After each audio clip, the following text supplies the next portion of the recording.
मेरे प्यारे बच्चों, आप सभी को नमस्कार। राधे राधे। वैष्णव पटेल जी, विशाल चौबे जी, मैं बहुत अच्छा हूं भाई। अभिषेक शर्मा जी बहुत बढ़िया। रवि, आरती शर्मा, रोहित कुमार, पृथ्वी चौहान, मनीष कुमार यादव, अर्पिता नियोगी, मेरे प्यारे बच्चों आप सभी को नमस्कार। आइए मेरे दोस्तों, आज हम पढ़ने जा रहे हैं रोम्बस। रोम्बस को हम बोलते हैं हिंदी में समचतुर्भुज। मैं कुछ छोटी छोटी चीजें क्लियर कर देता हूं। ये भी पैरेललोग्राम फैमिली से ही आती है, लेकिन इसमें कुछ खास बातें होती हैं, उन खास बातों पे हम चर्चा कर रहे हैं।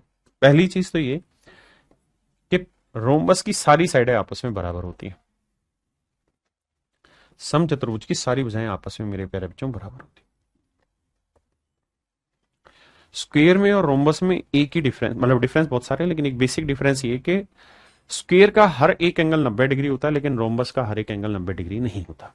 स्क्वायर की भी सारी साइडें बराबर होती है और रोम्बस की भी सारी साइडें बराबर होती है। अब आगे आते हैं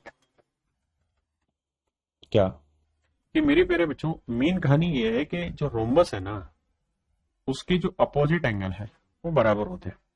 आप कहेंगे सर ये कौन सी नई चीज बताई आपने, ये तो उसके भी थे, पैरेललोग्राम के बिल्कुल थे सर। अपोजिट एंगल मेरे प्यारे बच्चों बराबर होते हैं। अपोजिट एंगल बराबर होते हैं। दूसरी बात,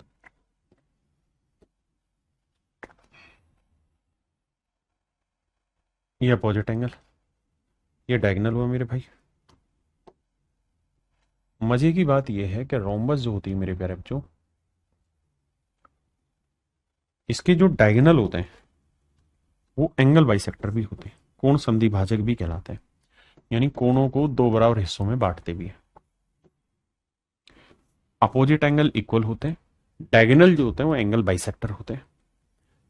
डायगोनल जो होते हैं मेरे प्यारे बच्चों 90 डिग्री पे भी काटते हैं। दो बराबर हिस्सों में भी बांटेंगे और 90 डिग्री पे भी काटेंगे। लेकिन ये गलती से मत सोचिएगा कि डायगोनल बराबर होते हैं, हो ही नहीं सकते। जब तक सारे कोण 90-90 डिग्री नहीं होंगे तब तक डायगोनल इक्वल नहीं आएंगे। इस थ्योरी को भी लास्ट में एक बार समझाऊंगा। ये बेसिक रोम्बस का मैंने डिस्कशन किया। आइए अब इस पे आगे चलते हैं।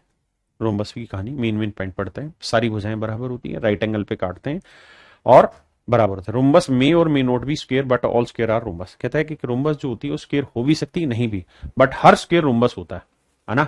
इस कहानी को भी मैं जब डिफरेंस क्रिएट करूंगा तब वहां क्लियर करके समझा दूंगा। आइए अगली बात है कि अगर हम किसी रोम्बस के सारे साइडों के मिड पॉइंट को मिला दें तो जो फिगर बनेगी वो रेक्टेंगल होगी। बहुत जबरदस्त पॉइंट है, ध्यान से समझिए। मान लीजिए मेरे प्यारे बच्चों ये कोई रोम्बस है, ध्यान से समझिएगा, और अगर हम इसके सारे मिड पॉइंटों को मिला दें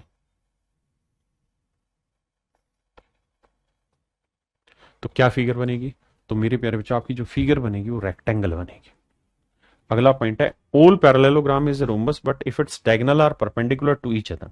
कहता है सारी पैरेललोग्राम रोम्बस कहलाएंगी, लेकिन डिफरेंस ये है कि पैरेललोग्राम और रोम्बस में पैरेललोग्राम के डायगोनल एक दूसरे को 90 पे मतलब नहीं काटते, लेकिन रोम्बस के डायगोनल एक दूसरे को 90 पे काटते हैं। अगली बात, एरिया ऑफ, अच्छा रोम्बस का एरिया कैसे निकालते हैं देखिए मेरे प्यारे बच्चों। अगर ये मान लीजिए कोई रोम्बस है आपके पास,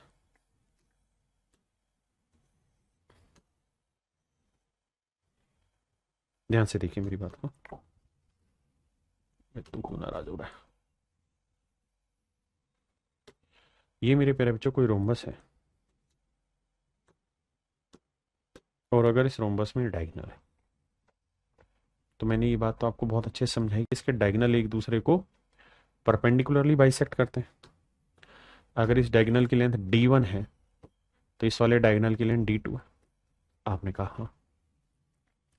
और मेरे प्यारे बच्चों ये बाइसेक्ट भी करते हैं एक दूसरे को और 90 डिग्री पे काटते भी। आपने कहा जी हाँ, ये बात तो आपने समझा दी। अब मेरे प्यारे बच्चों मैं आपको ये समझाना चाह रहा हूं कि अगर हमें एरिया पूछा हो, अगर हमें रोम्बस का एरिया पूछा हो तो रोम्बस का एरिया होगा half into diagonal 1 into diagonal 2, half into diagonal 1 into diagonal 2। ये रोम्बस का एरिया हो जाएगा, half into d1 into d2। क्या मेरी बात समझ पाए। यानी दोनों डायगोनल के मल्टीप्लीकेशन का आधा मेरा रोम्बस का एरिया होता है। एक और नई चीज है, अगर मेरे प्यारे बच्चों ये हाइट h है, ये हाइट h है, ये a, तो आप इस बात को भी बहुत खूबी समझेंगे। देखिए बेसिक को समझने की कोशिश करिएगा, रटने की नहीं। अगर मेरे प्यारे बच्चों यहां से मैं एक एल्टीट्यूड डाल दूं इधर, 90 डिग्री का कोण खींच दो, और इसकी हाइट h है और रोम्बस की साइड a है, तो मेरे प्यारे बच्चों रोम्बस का एरिया पैरेललोग्राम की तरह बेस इंटू हाइट भी हम लिख सकते हैं। ये भी रोम्बस का ही एरिया हुआ, ये भी मेरे प्यारे बच्चों रोम्बस का ही एरिया है ना। ठीक है भाई, अभी शिक्षण में बात करते हैं। अब यहां तक की बात समझ गए। अब मेरे प्यारे बच्चों आप ये बात समझते हैं कि ये a है, ये h है, तो इस पूरी पैरेललोग्राम का एरिया हो जाएगा a इंटू एच। आपने कहा बिल्कुल ठीक है। अगर मेरे बच्चे ये वाला एंगल आपको दे दिया जाए थीटा, ये एंगल आपको दे दिया जाए, तो आप ये बात तो जानते हैं कि रोम्बस की सारी साइडें बराबर होती हैं। ये ए है, ये भी ए, ये भी ए, ये भी ए, ये भी, बिल्कुल ठीक है।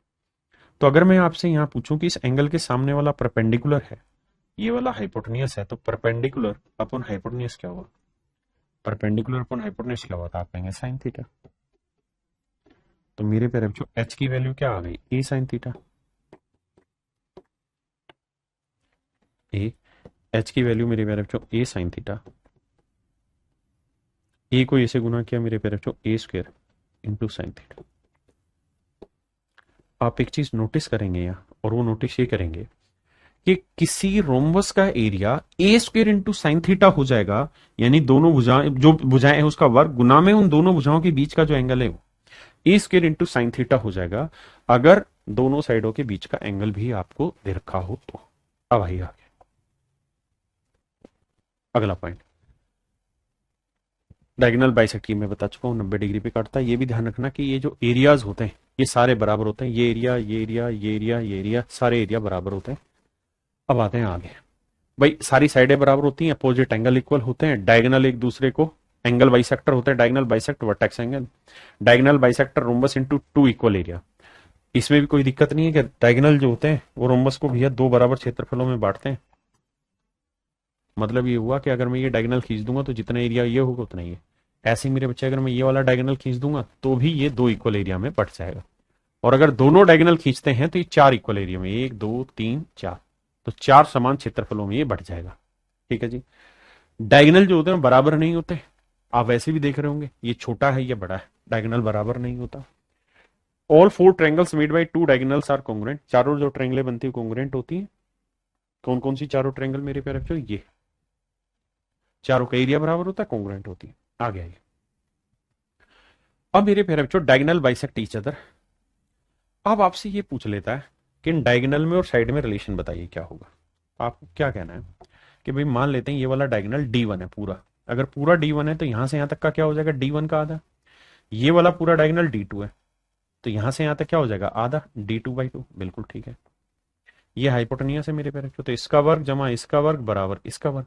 आपने कहा ठीक है, तो ये एक फार्मूला बन गया, और इसी फार्मूले को और प्यूरिफाई करें और 4 से गुना कर दें, तो पहले वाले डायगोनल का वर्ग जमा दूसरे वाले डायगोनल का वर्ग बराबर होगा मेरे बच्चों 4 times of side square, 4 times of side square.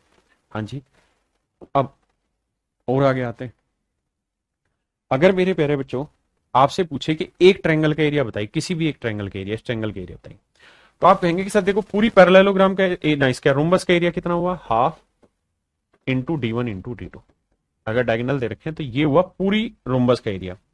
अगर मुझे सर इसका एरिया चाहिए, तो सर मैं जानता हूं कि पूरे रोम्बस के एरिया का 1/4 है ये, तो पूरा रोम्बस का एरिया इतना है, इसका 1/4 कर दूंगा, तो आंसर आ जाएगा 1/8 इंटू D1 इंटू D2। ये मेरे प्यारे बच्चों मेरा राइट आंसर। हाँ जी, पेरीमीटर 4A होता है। अब इस पे सवाल लेने शुरू करें, बताइए।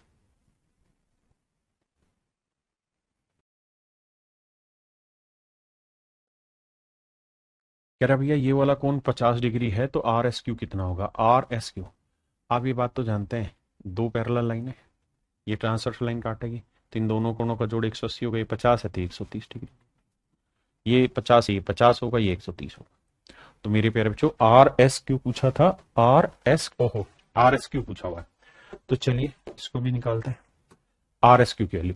अब मेरे प्यारे बच्चों पूरा कोण 130 है, अगर मैं डायगोनल खींचूंगा तो हमें ये बात पता है कि डायगोनल जो होता है एंगल बाइसेक्टर होते हैं। अगर ये पूरा कोण 130 है तो ये क्या होगा? उसका आधा होगा, तो ये कोण कितना होगा? 65 डिग्री। RSQ दे ही नहीं रखा है, गड़बड़ कर रखी है, ऑप्शन में मिस्टेक है। RSQ, PQRS, आरएसपी पूछना चाह रहा होगा, ये आरएसपी पूछ रहा होगा, कोई दिक्कत नहीं। अगर आरएसक्यू पूछ रहा है तो मेरे प्यारे बच्चों आंसर होगा 65 डिग्री, क्योंकि 130 का आधा 65 डिग्री होता है।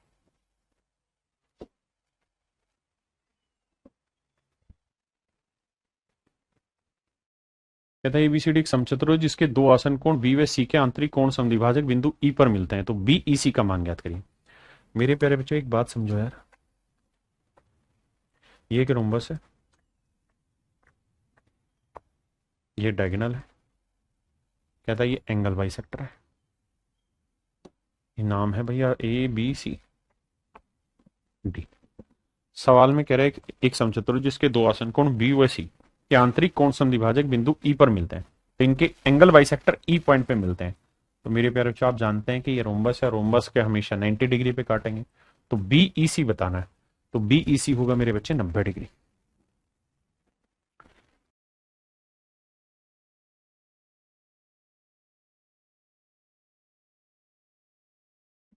देखिए मेरे भाई एक समचतुर्भुज के दो विकर्ण क्रमशः इतने और इतने सेंटीमीटर, उसका परिमाप ज्ञात करिए।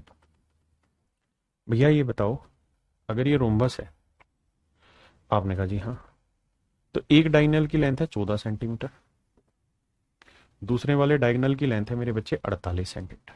बहुत बढ़िया। अब आपको याद है कि मैंने पीछे एक रिलेशन लिखवाया था यहाँ कि भाई पहले वाले डायगोनल का स्क्वायर दूसरे वाले डायगोनल का स्क्वायर इक्वल टू होता है 4 टाइम्स ऑफ ए स्क्वायर। आपने कहा हाँ जी, तो एक रिलेशन तो हम यहां से कर सकते हैं कि d1 का square plus d2 square equal to 4a square. हाँ जी, दूसरी चीज ये कि दो विकर्ण है 14 सेंटीमीटर और 48 सेंटीमीटर। अब मेरे प्यारे बच्चे एक बात बताना, उसका परिमाप बताइए क्या होगा। अगर ये डायगोनल 14 सेंटीमीटर है और ये है मेरा 48 सेंटीमीटर, तो हम चाहें तो यहाँ पे वैल्यू रख के भाग दे के ए की वैल्यू निकाल दें, या फिर हम थोड़े समझदार हैं, ये 14 है तो ये लेंथ 7 होगी, या 48 है तो ये लेंथ 24 होगी। ये मेरे प्यारे बच्चों ट्रिपलेट बनाएगा, और अगर ये ट्रिपलेट बनेगा, अगर ये मेरे बच्चे ट्रिपलेट बनेगा तो नेचुरल सी बात है, ट्रिपलेट हुआ तो क्या हुआ, ये वाली साइड निकाल देंगे। क्या होता है सर, 7 24 25, तो इस वाली भुजा की लंबाई होगी मेरे प्यारे बच्चों 25 सेंटीमीटर। तो ये भुजा अगर 25 सेंटीमीटर है तो ये भी 25 होगी, ये भी 25 होगी, ये भी 25 होगी। पेरीमीटर के लिए 25 गुना 4 यानी 4 इंटू साइड, तो वो वैल्यू आएगी 100। या आप यहां दोनों की वैल्यू रखो, वर्क करो, 4 से काटो, फिर ए की वैल्यू निकालो। हाँ जी,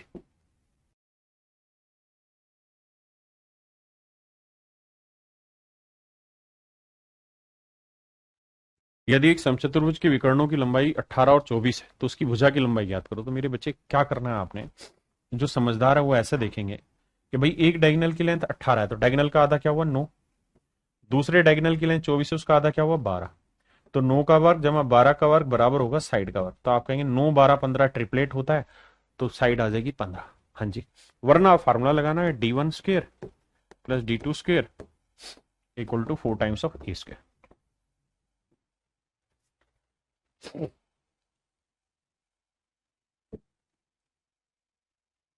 सवाल में कह रहे एक समचतुर्भुज की भुजा की लंबाई 10 है तो उसकी विकर्णों के वर्गों का योग क्या होगा। तो आप सूत्र लगाइए सीधा, भाई पहले वाला डायगोनल d1 है इसका वर्ग जमा दूसरा डायगोनल d2 है इसका वर्ग 4 टाइम्स ऑफ ए स्क्वायर 4। ए की वैल्यू कितनी है मेरे बच्चे 10, 10 का वर्ग 100, तो आंसर आया मेरे प्यारे बच्चों कितना 400। यही आपसे पूछा था कि भाई दोनों डायगोनल के स्क्वायर का सम बताइए, तो मेरे प्यारे बच्चों आंसर होगा 400।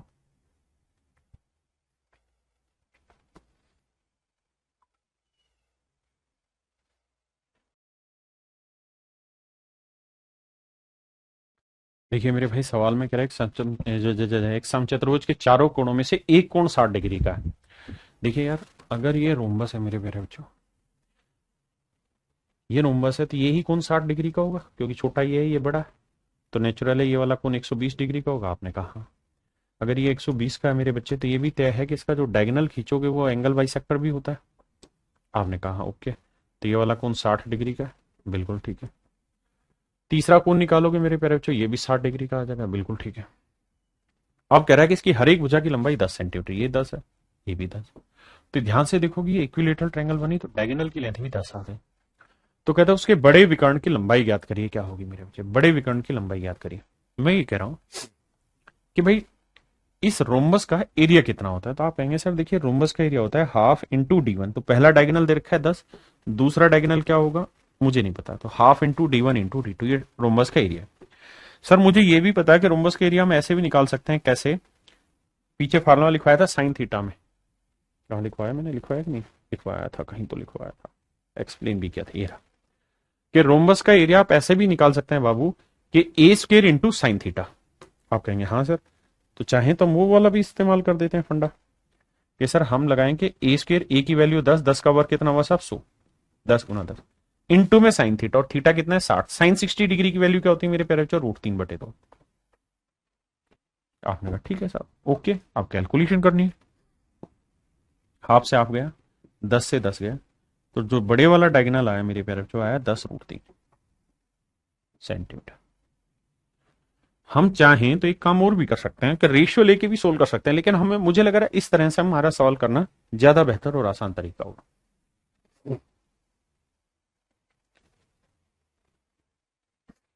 करिए भाई।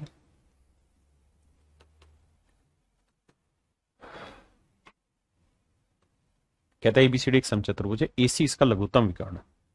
ए बी सी, ध्यान देना इसने खुद ही कहा है कि एसी इसका सबसे छोटा डायगोनल है और एक एंगल 60 है, तो सेम ही तो कहानी हो गई, ये 60 है तो ये सबसे छोटा डायगोनल है। अब मेरे बच्चे ये 60 है तो ये पूरा कोण 120 होगा, बिल्कुल होगा, 120 का आधा करोगे तो ये कोण 60 होगा, ये भी 60 होगा। अब मेरे बच्चे इक्विलेटरल ट्रायंगल बन गई, समझते नहीं 60 क्यों होगा, क्योंकि 120 का आधा होना है, डायगोनल एंगल बाइसेक्टर होता है। अब एसी की लेंथ 6 सेंटीमीटर है, तो इसका मतलब मेरे प्यारे बच्चों ये भी 6 है, ये भी 6, पिछले वाले सवाल वाला फंडा इस्तेमाल करेंगे, आंसर निकाल के खत्म करेंगे कहानी को। हाँ जी, आइए, हर एक चीज में समय लगाइए, खुद से करने की कोशिश करिए। डोंट ट्राई इट कि मैं आपके लिए आंसर निकालूं, नहीं, आप खुद निकालिए।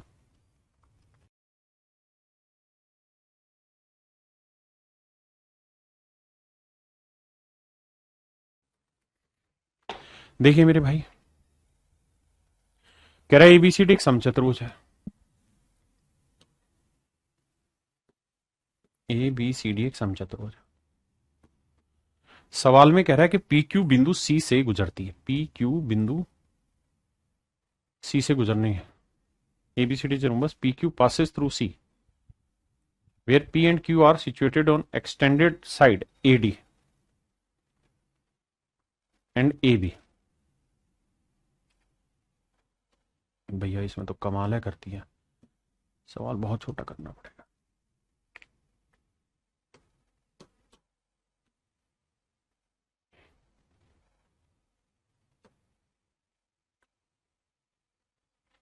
आओ मेरे बच्चे,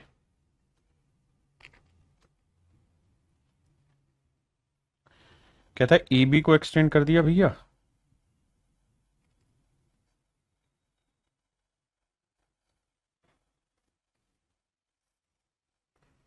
और AD को एक्सटेंड कर दिया भैया। ऐसा सवाल ने कहा था कि भाई AD और AB दोनों को एक्सटेंड किया, तो AD पे कोई पॉइंट है P,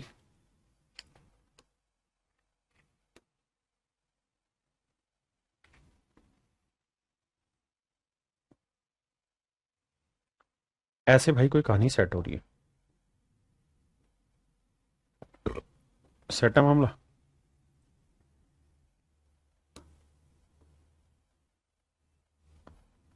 देखिए जी, कह रहे एबीसीडी एक समचतुर्भुज है जिसमें पी पी क्यू बिंदु सी से गुजरती है, तो ये कोई पॉइंट है पी और ये कोई पॉइंट है मेरे प्यारे बच्चों पॉइंट क्यू, बिंदु क्यू। ए बी जो है ट्वाइस ऑफ डीपी है, ए बी जो है ट्वाइस ऑफ डीपी है, डीपी कहां गिरा, कहता है ए बी की लेंथ डीपी की डबल है, यानी ये लेंथ अगर एक्स है तो ये वाली लेंथ 2x है। ऐसा मैं नहीं, सवाल कह रहा है, हमें बताना है B Q is to A B, B Q is to A B का रेशो, बड़ा आसान है यार। एक बात बताओ मेरे बच्चे, और ये 2x है तो ये वाली साइड भी क्या होगी 2x, ये वाली साइड भी क्या होगी 2x, ये वाली साइड भी क्या होगी 2x। आप कहें क्यों होगी सर, इसलिए होगी मेरे बेटे क्योंकि ये रोम्बस है, रोम्बस की सारी साइडें बराबर बराबर होती हैं, और उसने कहा था ये जितनी उसकी डबल ये, यानी पीडी की लेंथ जितनी है उसकी डबल लेंथ है एबी की। तो अब यहां तक की बात एक बार समझो, उसके बाद की कहानी आगे समझाता हूं। अब मेरे प्यारे बच्चों एक बात बताना, बहुत खूबसूरत तरीके से समझना, भाई ये लाइन और ये लाइन पैरेलल है, बिल्कुल है, अगर ये लाइन और ये लाइन पैरेलल है तो ये ट्रायंगल, छोटे वाली ट्रायंगल और पूरी बड़ी ट्रायंगल, ये दोनों सिमिलर होंगी कि नहीं होंगी? आप कहेंगे बिल्कुल होगी। और अगर सिमिलर है तो ये साइड है x यानी एक, तो ये साइड है x और 2x 3x यानी 1:3 का रेशियो है मेरे बच्चे। अगर ध्यान से देखोगे तो दिमाग में आएगा कि ये लेंथ अगर एक आई मेरे प्यारे बच्चों यहां से यहां तक की, तो ध्यान दो ये पूरी लेंथ कितनी है भैया? 3 है, क्योंकि x और 2x पूरी लेंथ 3x हुई यानी 1:3। तो मेरे बच्चे यहां पे भी सेम ही कहानी होगी कि अगर ये लेंथ 1 यूनिट होगी तो ये लेंथ 3 यूनिट होगी। आपने कहा बिल्कुल ठीक है सर, 3 यूनिट होगी। जबकि 1 यूनिट रिप्रेजेंट कर रहा है 2x को, तो 3 यूनिट किसे रिप्रेजेंट करेगा? 6x को। तो ये लेंथ 2x है, ये पूरी 6x है, तो ये लेंथ कितनी होगी? 4x होगी। अब हमसे सवाल में क्या पूछा, उस बात पे चर्चा करते हैं। हमसे सवाल में पूछा B Q is to A B, तो भैया बी क्यू की लेंथ है 4x, तो ए बी की लेंथ बताओ कितनी है? 2x। रेशियो लोगे मेरे बच्चे 2:1। Option A is your correct answer.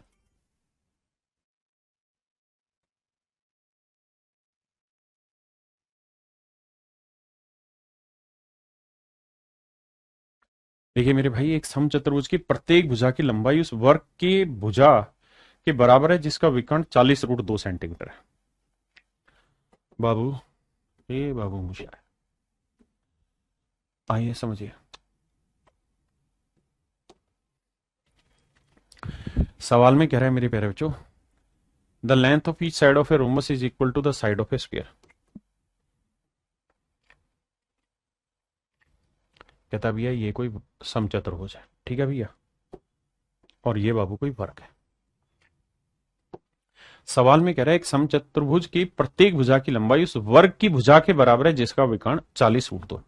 आप बहुत अच्छे से इस बात को समझते हैं कि स्क्वायर का जो डायगोनल है, अगर स्क्वायर की साइड ए है तो ये √2a होनी है, और ये है मेरे प्यारे बच्चों 40√2। √2 से √2 गया तो मेरे प्यारे बच्चों ए की वैल्यू आई 40। आपने कहा साहब ओके रिपोर्ट है, ए की वैल्यू 40 है। अगर ए की वैल्यू 40 है मेरे प्यारे बच्चों, ये वाली लेंथ है 40 सेंटीमीटर। बहुत बढ़िया। तो इसका मतलब समचतुर्भुज की भुजा की जो लंबाई है वो 40 सेंटीमीटर है। पहली बात तो सवाल का ये वाला ऐसा क्लियर करते हैं कि भाई जो रोम्बस है उसकी साइड 40 सेंटीमीटर, यही है ना विकर्ण। कहते हैं समचतुर्भुज के प्रत्येक भुजा की लंबाई उस वर्ग की भुजा के बराबर है जिसका 40√2 सेंटीमीटर है। तो ये 40 आई, हमने वो 40 लिख दी। यदि समचतुर्भुज के विकर्णों का अनुपात 3:4 है, मतलब बाबू वो ये कह रहा है भैया एक डायगोनल 3 है तो दूसरा डायगोनल है 4। डायगोनल की लेंथ का रेशियो दे दिया। आओ मेरे भाई सेटल करते हैं इस कहानी को।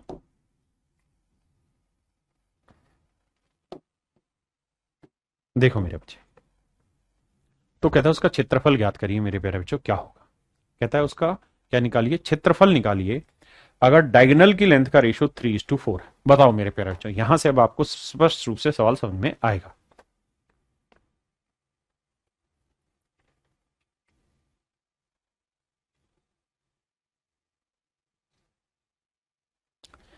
एक छोटी सी बात समझाने की कोशिश करूंगा, अगर आप समझ पाए तो देखते हैं, फिर आगे की लड़ाई लड़ ही लेंगे।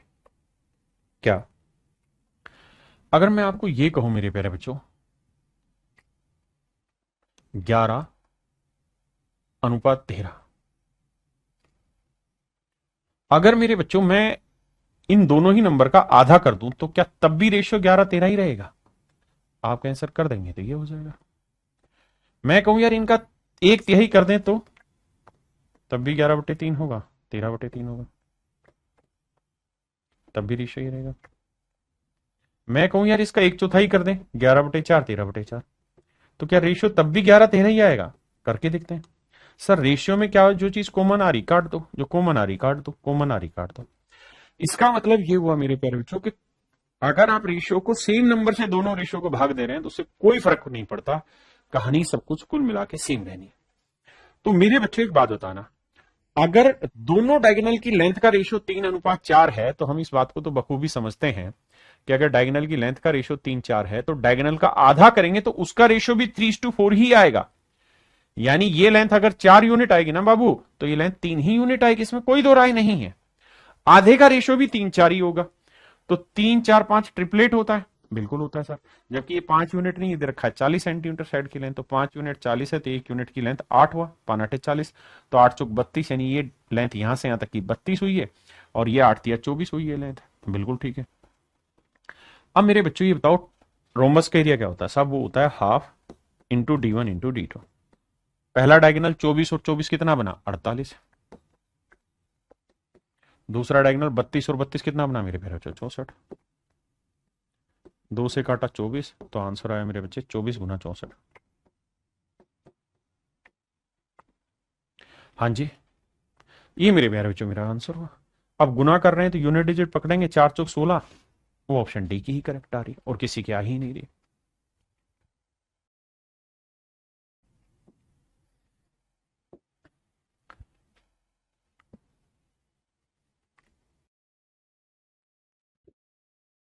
वो रास्ता देखे। आइए मेरे नन्हे मुन्ने बच्चों, छोटी छोटी बातें समझाने की कोशिश करता हूँ। आइए। कहता भैया ये कोई रोम्बस है, समचतुर्भुज है। हाँ जी। समचतुर्भुज क्या होती है जी? जिसकी सारी भुजाएं आपस में मेरे प्यारे बच्चों बराबर होती है। कहता पेरीमीटर 2p है। पेरीमीटर 2p है तो मान लेता हूं मैं हर एक भुजा की लंबाई x x x x x. आपने कहा ठीक है। तो पेरीमीटर क्या हुआ साहब? 4x, और ये बराबर दे रखा है 2p के। आपने कहा ठीक है साहब, यही तो कहा है कि भाई परिमाप जो है वो 2p है, और अगर भुजा की लंबाई मैं x मान रहा हूं तो पेरीमीटर हो गया 2p। अब मेरे प्यारे बच्चों, इसके जो दोनों डायगोनल हैं, उन दोनों डायगोनल की लेंथ आपको समझाने के लिए मैं मान लेता हूं कि भाई एक की लेंथ D1 है, दूसरी की लेंथ D2 है। या मैं इस तरह से कह देता हूं कि भैया एक की डायगोनल की लेंथ A है तो दूसरे डायगोनल की लेंथ B है। तो हमने एक रिलेशन पढ़ा था क्या, कि A² plus B² equal to 4 times of a, यानी साइड का स्क्वायर। आप कहेंगे हाँ सर पढ़ा था हमने। और इस बात को और खूबसूरत तरीके से लिखना हो तो 4x² को हम 2x का होल स्क्वायर लिख दें। आप कहें सर इसमें कोई दिक्कत नहीं, हमें इस बात को समझने में कहीं दूर दूर तक कोई दिक्कत नहीं। बहुत बढ़िया। कह रहा है मुझे डायगोनल ना इसका एरिया बताइए रोम्बस का। तो मेरे प्यारे बच्चों रोम्बस का एरिया क्या होता है? तो होता है साहब हाफ इंटू दोनों डायगोनल का प्रोडक्ट। यानी एक्चुअल में मुझे जो वैल्यू चाहिए वो a इंटू B/2 चाहिए। बिल्कुल ठीक बात है। अब सर कहानी ये है कि ये तो एल्जेब्रिक फार्मूला बनाया जा सकता है। कैसे? इसे लिख सकते हैं हम a प्लस बी का होल स्क्वायर -2ab, और 2x की वैल्यू हमें दे रखी है, यहां से निकालें भाई। 4x इतना है तो 2x कितना हो जाएगा? इधर भी 2 से भाग दो, इधर भी भाग दो, तो p बचेगा। भाई p की वैल्यू 2x होगी तभी तो 2p की वैल्यू 4x है, तो ये वैल्यू आ गई p। 2x की वैल्यू p, तो ये आ गया p²। बहुत सुंदर। अब सर समस्या ये है कि हमको चाहिए क्या? सर हमको चाहिए AB/2, क्योंकि जो हमारा एरिया है वो है AB/2। तो अगर सर मैं यहां बटे 2 लगा दूंगा तो ये मुझे चाहिएगा। अब बटे 2 क्यों लगा दूं? तो सर मुझे गुना भी करना पड़ेगा, 2 से गुना 2 से भाग। अब ये वो पार्ट है जो मुझे चाहिए, ये वो जो पार्ट है जो मुझे चाहिए। ठीक है जी। तो ये हो गया 2 दूनी 4, और इसकी वैल्यू क्या है? a प्लस बी की वैल्यू क्या रखी है उसने? भुजाओं के विकर्णों की लंबाइयों का योग m, तो ये देखिए m² -4, ये डेल्टा यानी जो मुझे चाहिए एरिया, इक्वल टू p²। अब भैया मुझे क्या करना है? m² यहीं रखना है, p² इधर लाऊंगा, माइनस का होगा, इक्वल टू हो जाएगा 4 इंटू डेल्टा। डेल्टा मतलब जो एरिया हमें चाहिए वो, और 4 मुझे यहाँ चाहिए ही नहीं, 4 मुझे बटे लाना है तो मैं बटे ले आऊंगा। तो ये मेरा आंसर आ जाएगा 1/4 m² minus p²। D option मेरा करेक्ट आंसर। हाँ जी, बहुत सुंदर। दूसरा, आप उठा के कोई वैल्यू भी रख लेंगे तो कोई माइकल लाल आपका कुछ बिगाड़ नहीं देगा। अगर आप कुछ वैल्यू रख लेंगे, जैसे मान लिया मैंने डायगोनल 1 डायगोनल 3 मान लिया, 1 से 4 मान लिया, तो ये ले लो 5, यानी इस डायगोनल की लेंथ 6 ले लो, इसकी ले लो 8, तो ये 3 आएगा, ये 4 आएगा, तो ये आ जाएगा कितना? 5। वैल्यू पुट कर दो, आंसर आ जाएगा। वरना आप सीधा सीधा भी फंडा इस्तेमाल करके खत्म कर सकते हैं।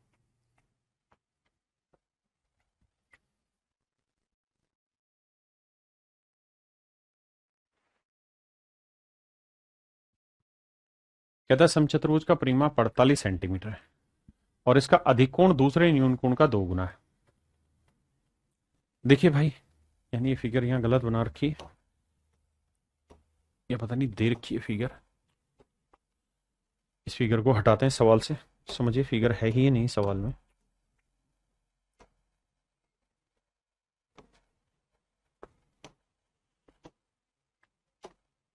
आए भाई, सवाल में कह रहा है भैया एक रोम्बस है, ये रोम्बस है मेरे प्यारे बच्चों। कहता है समचतुर्भुज का परिमाप 48 है, तो 4 से भाग देंगे, हर एक भुजा की लंबाई आएगी मेरे प्यारे बच्चों 12-12 सेंटीमीटर। आपने कहा ठीक है। और इसका अधिक कोण दूसरे न्यून कोण का डबल है। कहता है ये वाला एंगल का डबल ये वाला एंगल है, यानी ये 1 होगा तो ये 2 होगा, ये x होगा तो ये 2x होगा। और आप जानते हैं दोनों का जोड़ कितना होना है 180, तो 3x बराबर 180, तो x की वैल्यू 60, यानी ये वाला कोण होगा मेरे प्यारे बच्चों 60 डिग्री। कहते हैं इसका क्षेत्रफल ज्ञात करो। क्षेत्रफल का होता है भैया डायगोनल का स्क्वायर करो 12 का वर्ग गुना में साइन 60, साइन 60 डिग्री की वैल्यू √3/2। सोल्व करेंगे मेरे प्यारे बच्चों, मेरा डायरेक्ट आंसर आ गया। हाँ है ना निखिल भाई, क्या प्रॉब्लम आ रही है सर, पता नहीं क्या होगा, क्या कह रहा है भाई, क्या क्या निखिल भाई क्या ठीक करना बता।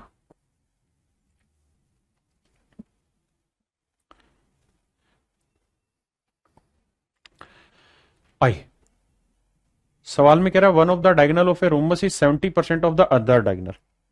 कहता है किसी समचतुर्भुज का एक विकर्ण दूसरे का लगभग 70% है। देखिए हर चीज को समझा भी तो रहे ना डिटेल में, एक एक सवाल को, और इतने सारे सवालों की प्रैक्टिस चल रही है, थोड़ा सा कोऑपरेट करके चलो मेरे बच्चे। कहता है एक डायगोनल की लेंथ अगर 10 होगी तो दूसरे की 7 होगी, यानी 100 होगी तो 70। अब सवाल में कह रहा है समचतुर्भुज के क्षेत्रफल तथा बड़े विकर्ण की लंबाई के वर्ग का अनुपात ज्ञात करिए। देखिए भाई एक डायगोनल की लेंथ अगर मेरे प्यारे बच्चों 10 है, तो दूसरे डायगोनल की लेंथ सवाल में कह रहा है 7, कह रहा है एक डायगोनल दूसरे का 70%।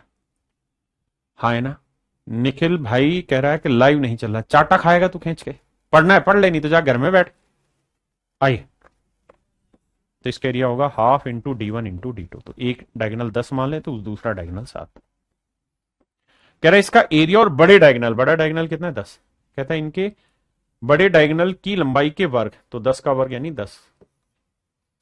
कह रहा भैया इस रोम्बस का एरिया निकालो और इसका जो सबसे बड़ा डायगोनल है उसका वर्ग करो, इनका अनुपात निकालना है। तो देखो बेटा 10 से तो 10 गया, 2 से गुना करोगे तो आएगा 7 और 10 दूनी 20, क्योंकि बटे भी तो हटाना है, तो आंसर आएगा 7:20।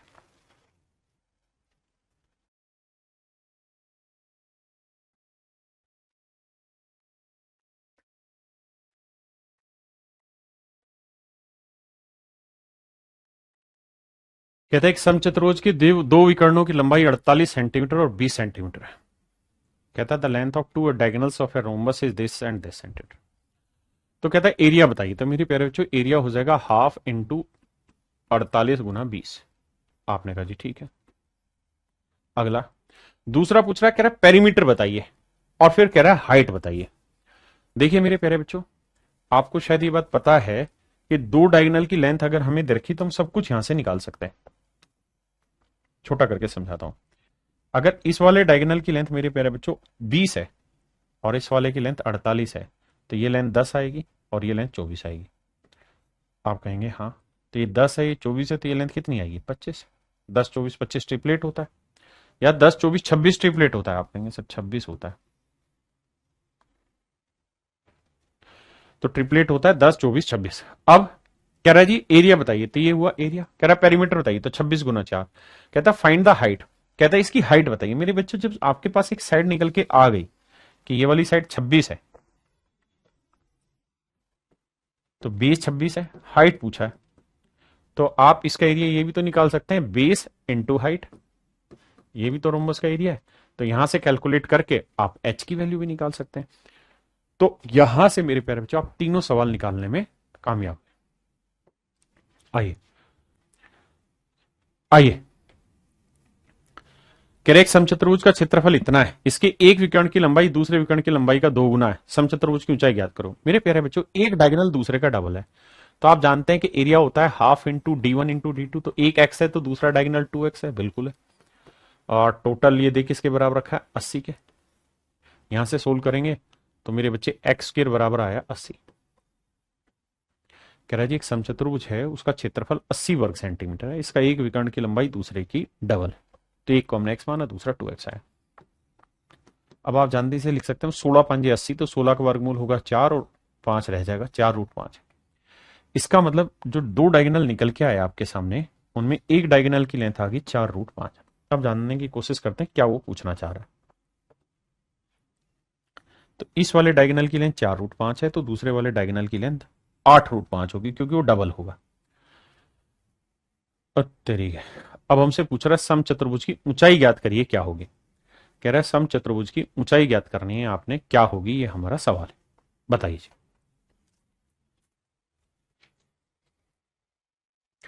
अब मेरे बच्चे एक बात बताना, बहुत छोटी सी बात समझने की कोशिश करना। ये डायगोनल है, ये बड़े वाला डायगोनल होगा, ये छोटे वाला डायगोनल होगा। आपने कहा ठीक है। तो एक डायगोनल की लेंथ है 4√5, तो पूरा 4√5 है, तो ये हो जाएगा 2√5, क्योंकि आधे पे काटेगा। बिल्कुल ठीक है। दूसरा जो डायगोनल है मेरे प्यारे बच्चों, वो इसका डबल होना है, यानी वो 8√5 होना है, तो 8√5 का आधा करोगे तो मेरे बच्चे ये आएगा 4√5। आप कहेंगे बात सही है। अब आपके पास ये वाला डायगोनल आ गया, ये वाला डायगोनल आ गया मेरे प्यारे बच्चों, इसकी साइड निकाल सकते हैं कि नहीं निकाल सकते। आप कहें आसानी से निकल जाएगी। कैसे निकलेगी सर?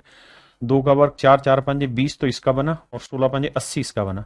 80 और 20 कितना हो गया भाई? 100। 100 का वर्गमूल आया 10, यानी ये वाली जो भुजाई लेंथ निकल के कितनी है? 10।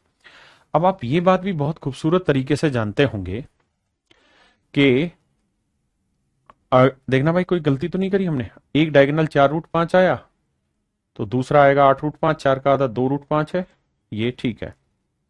2 का वर्ग 4, 4×5 20, 4 का वर्ग 16, 16×5 80, ठीक है 10 है। अब कहता है समचतुर्भुज की ऊंचाई ज्ञात करो। तो मेरे प्यारे बच्चों एक, लेकिन गलत क्यों आ रहा है? देखना भाई कहां गड़बड़ हो रही है। हाइट रूट में कैसे आएगी? अगर एक साइड 10 है, एरिया 80 दे ही रखा उसने, तो हाइट 8 आनी चाहिए थी।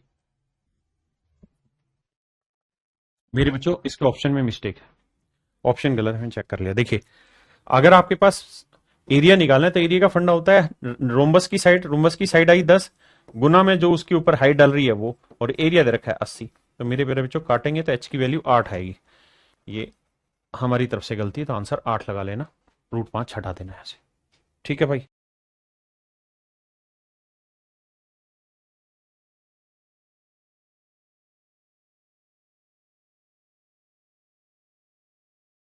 देखिए मेरे भाई, सवाल में कह रहे समचतुर्भुज का क्षेत्रफल इतना है, इसके एक विकर्ण की लंबाई दूसरे विकर्ण की लंबाई का 4/3 गुना है। कह रहा है एक डायगोनल दूसरे का क्या है? 4/3 गुना। तो मतलब अगर एक डायगोनल दूसरे का 4/3 गुना है, तो इसका मतलब एक डायगोनल की लेंथ 4x है, तो दूसरे डायगोनल की लेंथ मेरे प्यारे बच्चों 3x होगी। ऐसा सवाल कह रहा है। सेम ही सवाल है मेरे बच्चे। तो एरिया हो जाएगा half into D1 into D2, 4x गुना 3x, और ये दे रखा है 96। अब आप बहुत अच्छे से इस बात को भी जानते हैं क्या, कि अगर ये रुम्बस है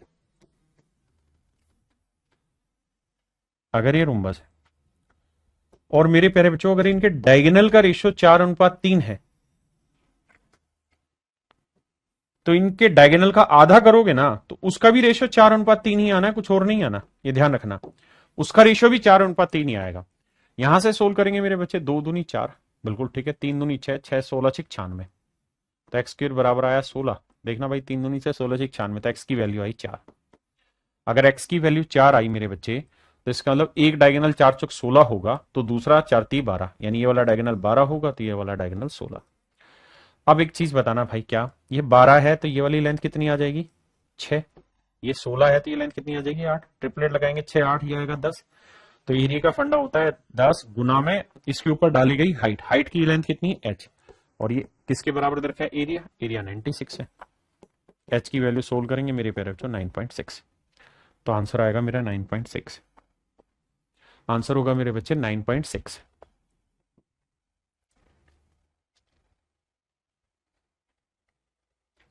कहता भैया समचतुर्भुज का परिमाप है 40 सेंटीमीटर। परिमाप 40 है मेरे बच्चे, तो इसका मतलब साइड की जो लेंथ है इसकी वो आ जाएगी 10, क्योंकि पेरीमीटर उसका आधा होना।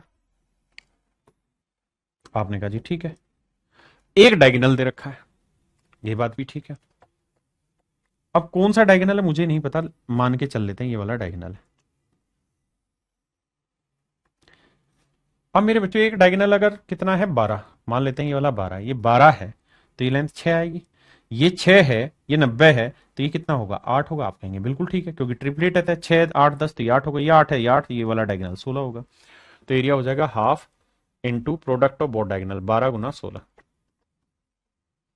Half into product of both diagonal, 2 से काटा 6, 16 छिके 96। तो एरिया आएगा मेरे प्यारे बच्चों 96।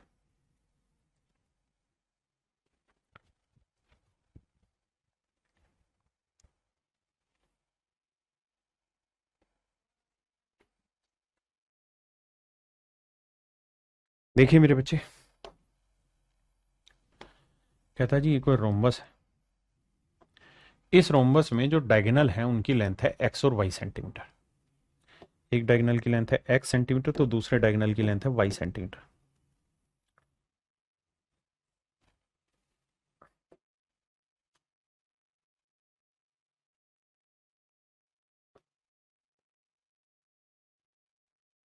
ऐसा मैं नहीं सवाल कह रहा। हम ये बात जानते हैं कि दोनों डायगोनल एक दूसरे को 90 डिग्री पे काटेंगे। ये बात भी सही है, दोनों डायगोनल एक दूसरे को 90 डिग्री पे काटेंगे।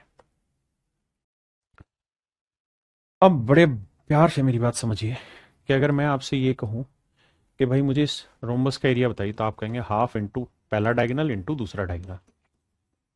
बिल्कुल ठीक है जी। अगर मेरे प्यारे बच्चों मैं आपसे ये कहूं कि इसका एरिया बताइए, तो मान लीजिए इसकी साइड की लेंथ ए है, तो इसका एरिया हो जाएगा ए इंटू एच। तो एच की वैल्यू जो होगी ना, वो हमेशा ही half into x into y बटे ए हो जाएगा। ए माने साइड की लेंथ। अब बात यह कि साइड की लेंथ कैसे निकालें बेटा? अगर ये लेंथ एक्स है तो ये एक्स बाई टू होगी। हाँ जी। ये वाई है तो ये वाई बाई टू होगी। आप कहेंगे हाँ बिल्कुल ठीक है। हम इस बात के रिलेशन को भी बहुत अच्छे से समझते हैं कि आधा वाधा ना भी करें तब भी हमें पता है कि दोनों डायगोनल के स्क्वायर का सम यानी x square plus y square equal to होता है 4a स्क्वायर के। 4a स्क्वायर को, बिल्कुल ठीक बात है। अगर हमें ए की वैल्यू चाहिए मेरे प्यारे बच्चों यहां, तो ये 4 यहां से उठ के बटे में आ जाएगा। बिल्कुल ठीक है। और अगर हमें ए की वैल्यू चाहिए तो स्क्वायर रूट निकालना होगा, तो ये आ जाएगा x square plus y square का स्क्वायर रूट, और 4 का वर्गमूल निकल के आ जाएगा 2। बिल्कुल ठीक है। अब ये वैल्यू यहां में रखनी है। जब हम ये वैल्यू यहां रखेंगे तो ऊपर तो आ जाएगा रूट में x square plus y square, और नीचे आ जाएगा बटे में 2। आपने कहा ठीक है, 2 से 2 कट गया, तो हाइट आएगी एक्स इंटू वाई अपोन में रूट के अंदर x square plus y square, that is in option A. तो ये अब आपका एक स्टैंडर्ड फार्मूला तैयार हो गया, सो ट्रिक तैयार हो गई क्या, कि अगर मेरे प्यारे बच्चों ये सो ट्रिक तैयार हो गई। सो ट्रिक को बहुत ध्यान से सावधानी पूर्वक लिखना है कि अगर ये रोम्बस है और रोम्बस में ये वाला डायगोनल की लेंथ आपको दे रखी है एक्स है,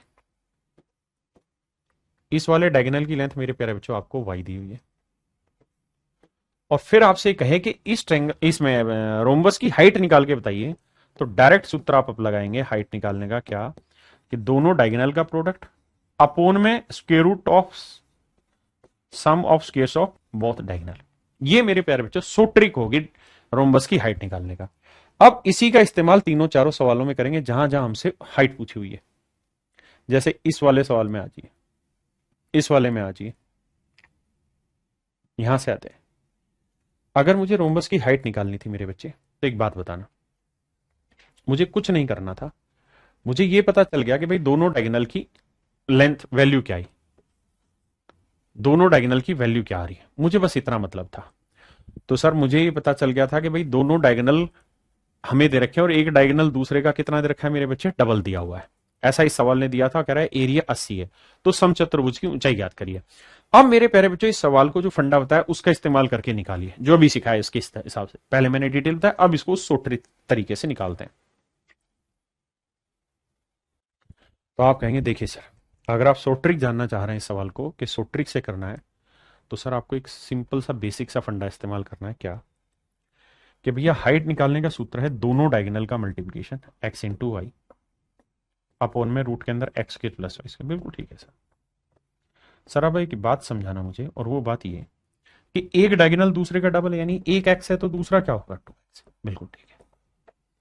यहां ले आइए सर, अगर y की वैल्यू में 2x रख रहा हूं तो स्केयर करूंगा 4x स्केयर, 4 और एक 5x स्केयर आएगा, तो रूट के अंदर आएगा 5x स्केयर, तो स्केयर रूट निकालेंगे तो नीचे रूट 5 बचेगा, ऊपर x स्केयर आएगा, x आ जाएगा क्योंकि वर्गमूल निकल जाएगा, x x निकल गया। तो मेरा आंसर आएगा 2x/√5। अब x की वैल्यू मेरे प्यारे बच्चों हम यहां से निकाल सकते हैं, एरिया का फार्मूला लगा के, half into D1 into D2 करके x की वैल्यू आई 4√5। यहां मैं रख देता हूं यार 4√5, तो 2x की वैल्यू रख देता हूं 4√5, और बटे में था मेरे प्यारे बच्चों √5। √5 से √5 गया, डायरेक्ट मेरा आंसर निकल के आ गया 8। डायरेक्ट मेरा आंसर निकल के आ गया मेरे प्यारे बच्चों कितना, 8। समझ गए। इस सवाल में भी सेम फंडा इस्तेमाल करना था कि भाई एक दूसरे का 4/3 गुना है, तो सेम वही फंडा इस्तेमाल करना है कि भाई हाइट निकालनी है, तो दोनों डायगोनल का प्रोडक्ट, एक डायगोनल 3 है मेरे बच्चे, एक डायगोनल 4 है। आपने कहा जी ठीक है, तो एक डायगोनल मैंने 4x मान लिया, दूसरा 3x मान लिया, वर्क सोल्व किया तो x की वैल्यू भी निकाल दी। अब दोनों का प्रोडक्ट करेंगे तो 4x गुना 3x आएगा, बिल्कुल ठीक है। नीचे क्या करेंगे, 4x का वर्ग जमा 3x का वर्ग, बिल्कुल ठीक है। 4x का वर्ग जमा 3x का वर्ग, दोनों डायगोनल के स्क्वायर का सम। तो मेरे बच्चे आप जानते हैं 3 4 5 ट्रिपलेट होता है, तो जब सोल्व करोगे तो ऊपर आएगा 4x गुना 3x और बटे आ जाएगा 5x। एक्स एक्स कट जाना है, आपको x लिखना नहीं है, यहां से चीजों को समझना है कि 4 तिये 12x बटे 5 और x की वैल्यू कितनी है 4। तो यहां लिखेंगे भैया 4 तिये 12, 12 चौक 48, 48 को 5 से भाग देंगे, आपका आंसर आएगा 9.6। हाँ है ना। तो इस तर्ज पे आप जल्दी से इसका ट्रिपलेट लगा के 3 4 5 से भी सोल्व कर सकते हैं। अब आइए यहां पे,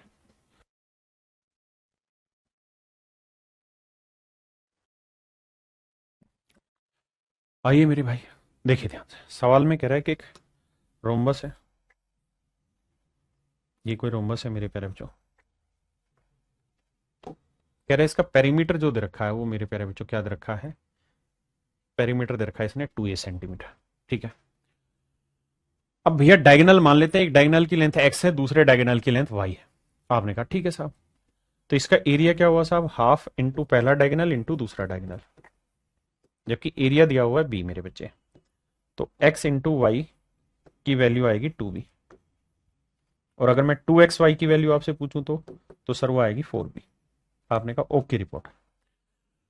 अब इसके विकर्णों का योग ज्ञात करिए। अब हमने ये बात भी सीखी थी क्या, कि भैया दोनों डायगोनल के स्क्वायर का sum x square plus y square equal to 4 time of side का स्क्वायर, और 4a स्क्वायर को आप चाहें तो लिख सकते हैं 2a का स्क्वायर, यानी अगर मैं इसकी साइड की लेंथ a मान लूं तो 2a स्क्वायर। हाँ जी, या चलो a ना मान के इधर रखा है तो m मान लेते हैं, तो ये हो जाएगा 2m स्क्वायर, अगर साइड की लेंथ m है। तो मेरे बच्चे पेरीमीटर कितना हुआ, आप कहेंगे 4m हुआ, और जबकि पेरीमीटर हमें दे कितना रखा है 2a, 2 से काटेंगे मेरे बच्चे तो 2m की लेंथ आ जाएगी कितनी, a। अगर 2m की लेंथ a आ गई तो a का स्क्वायर कर दिया, ये a स्क्वायर आया, बिल्कुल ठीक है। X square plus y square को क्या लिख सकते हैं, एक्स प्लस वाई का होल स्क्वायर, जो हमें चाहिए, माइनस 2xy। भैया ये वाली वैल्यू तो हमें चाहिए, डेल्टा स्क्वायर मान लीजिए, ये वैल्यू तो चाहिए, और 2xy की वैल्यू हमें इधर रखी कितनी 4b, तो ये माइनस 4b उधर जाएगा, किसका होगा, प्लस का, तो ये आएगा a स्क्वायर प्लस 4b। अब ये इस वाली वैल्यू का स्क्वायर रूट उधर ले जाएंगे, तो ये x प्लस वाई की वैल्यू आ जाएगी मेरे बच्चे रूट के अंदर a स्क्वायर प्लस 4b। बहुत ही सिंपल सिंपल सीधा सीधा मामला हो जाएगा, a स्क्वायर प्लस 4b।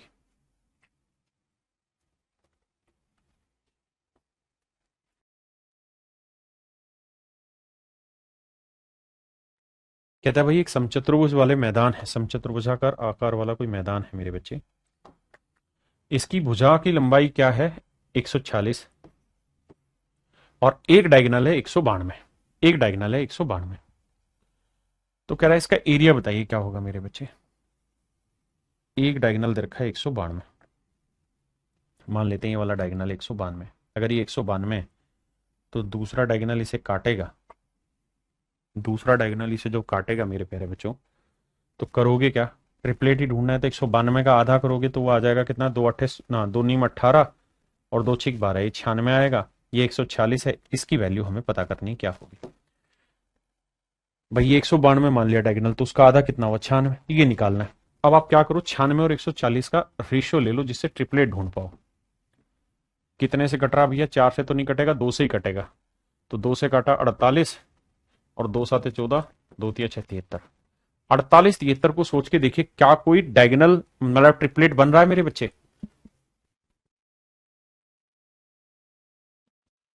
अब देखिए मेरे बच्चे, बहुत बढ़िया ट्रिपलेट अगर आपको याद होगा तो आपको पता है कि 48 55 73, 48 55 73 ट्रिपलेट होता है। 73 का डबल 48 का डबल 55 का डबल 110। इसका मतलब ये वाली लेंथ आ गई मेरे बच्चे 110। ये 110 है तो 110 का डबल ये होगा 220। ये 192 है, ये 220 है। अब कह रहा है एरिया निकालिए, तो एरिया होगा half into D1 into D2, 220 गुना 192। दो से काटेंगे मेरे प्यारे बच्चों 110, गुना करोगे जीरो तो एक आया, दो नौ दो 11, नौ और एक 10 और एक 11, एक और एक 2, इतने वर्ग मीटर मेरा एरिया है। अब मुझसे सवाल में ये पूछना चाह रहा है कि इसका एरिया बताइए, और एरिया किस में बताना है? हेक्टेयर में बताना है मेरे प्यारे बच्चों।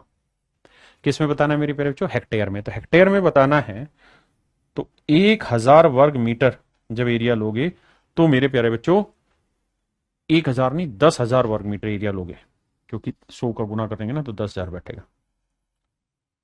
10,000 वर्ग मीटर में मेरे प्यारे बच्चों 1 हेक्टेयर होता है। तो 10,000 से भाग दोगे 1 2 3 4, तो आंसर आ जाएगा 2.112। आगे लगाने की जरूरत नहीं। तो 2.112 कहां है? Option D. ये मेरे प्यारे बच्चों आपका करेक्ट आंसर होगा।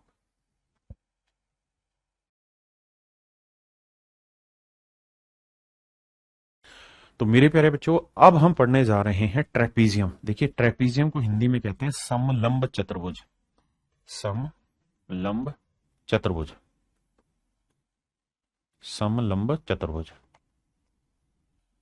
मेरे प्यारे बच्चों आज हम बात करने जा रहे हैं ट्रेपीजियम की समलंब चतुर्भुज की।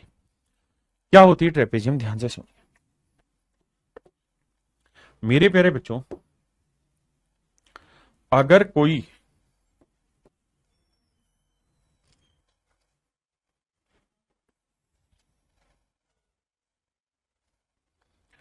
अगर कोई क्वाड्रिलेटरल ऐसी है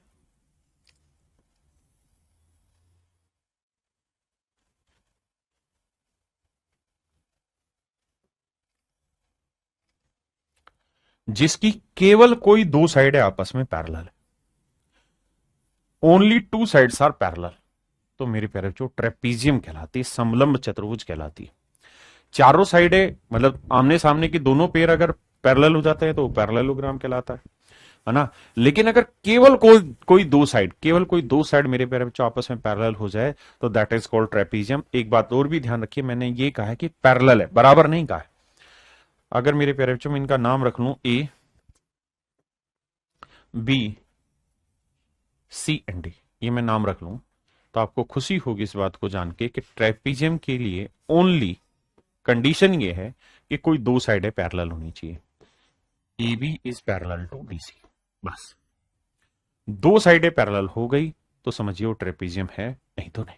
अब हम ट्रेपीजियम के बारे में और अच्छे से बाकी बातें जानने की कोशिश करेंगे। ट्रेपीजियम में केवल और केवल दो साइडें पैरेलल होती है, और मेरे प्यारे बच्चों इन दो पैरेलल लाइन के बीच की जो परपेंडिकुलर डिस्टेंस है वो हर जगह बराबर होगी, तभी तो वो पैरेलल है, नहीं तो पैरेलल थोड़ी होती। आप कहेंगे बिल्कुल सही बात है। आगे आते हैं।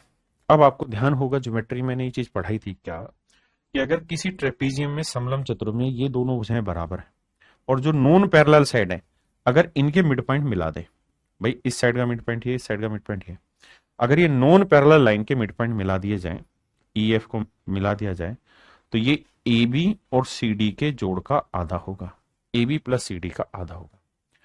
दोनों साइड्स के मिड पॉइंट को मिलाएंगे तो जो लाइन बनेगी वो दोनों पैरेलल लाइन के जोड़ की आधी होगी। आप कहें जी कैसे? तो मेरे बच्चे ज्योमेट्री में मैं बता चुका हूं, यहां नहीं बताऊंगा कैसे। अब आ गया ये कहता है एक समलंब की समानांतर भुजाएं क्रम से पी और क्यू। ये मेरे प्यारे बच्चों पी है और ये है क्यू, बहुत सुंदर। इसकी असमानांतर भुजाओं के मध्य बिंदुओं को मिलाया, ये नॉन पैरेलल लाइंस के मिड पॉइंट को हमने मिलाया। तो कहता है मिलाने वाली रेखा की लंबाई ज्ञात करिए, क्या होगी? तो मेरे प्यारे बच्चों इसकी लेंथ हमेशा ही इन दोनों के जोड़ की आधी होगी, P plus Q by two. ये कॉन्सेप्ट आपको सिखाया है, यहां ज्योमेट्री में पढ़ा चुका हूं, इसी को एग्जीक्यूट करना सिखा दिया। अब इसी पे बेस्ड एक क्वेश्चन ले रहा हूं, बताइए, सवाल का उत्तर दीजिए।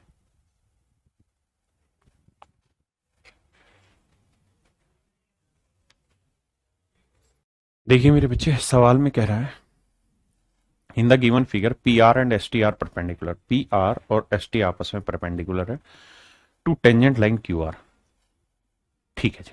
कह रहा है क्यू आर इसके टेंजेंट है और पी आर और एस टी दोनों क्या है, परपेंडिकुलर टू टेंजेंट। कहता है दोनों ही इसके ऊपर परपेंडिकुलर है।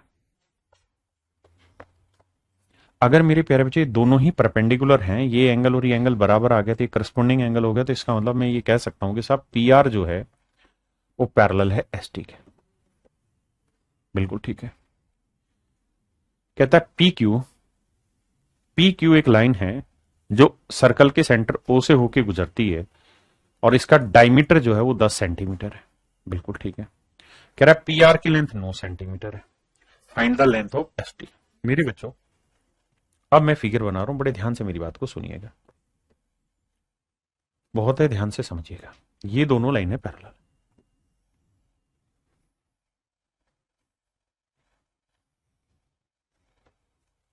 मेरे प्यारे बच्चों ये कोई क्वाड्रिलेटरल है, ये नाम P है, ये नाम R है, ये नाम S है, ये नाम T है। ये लाइन और ये लाइन आपस में पैरेलल है।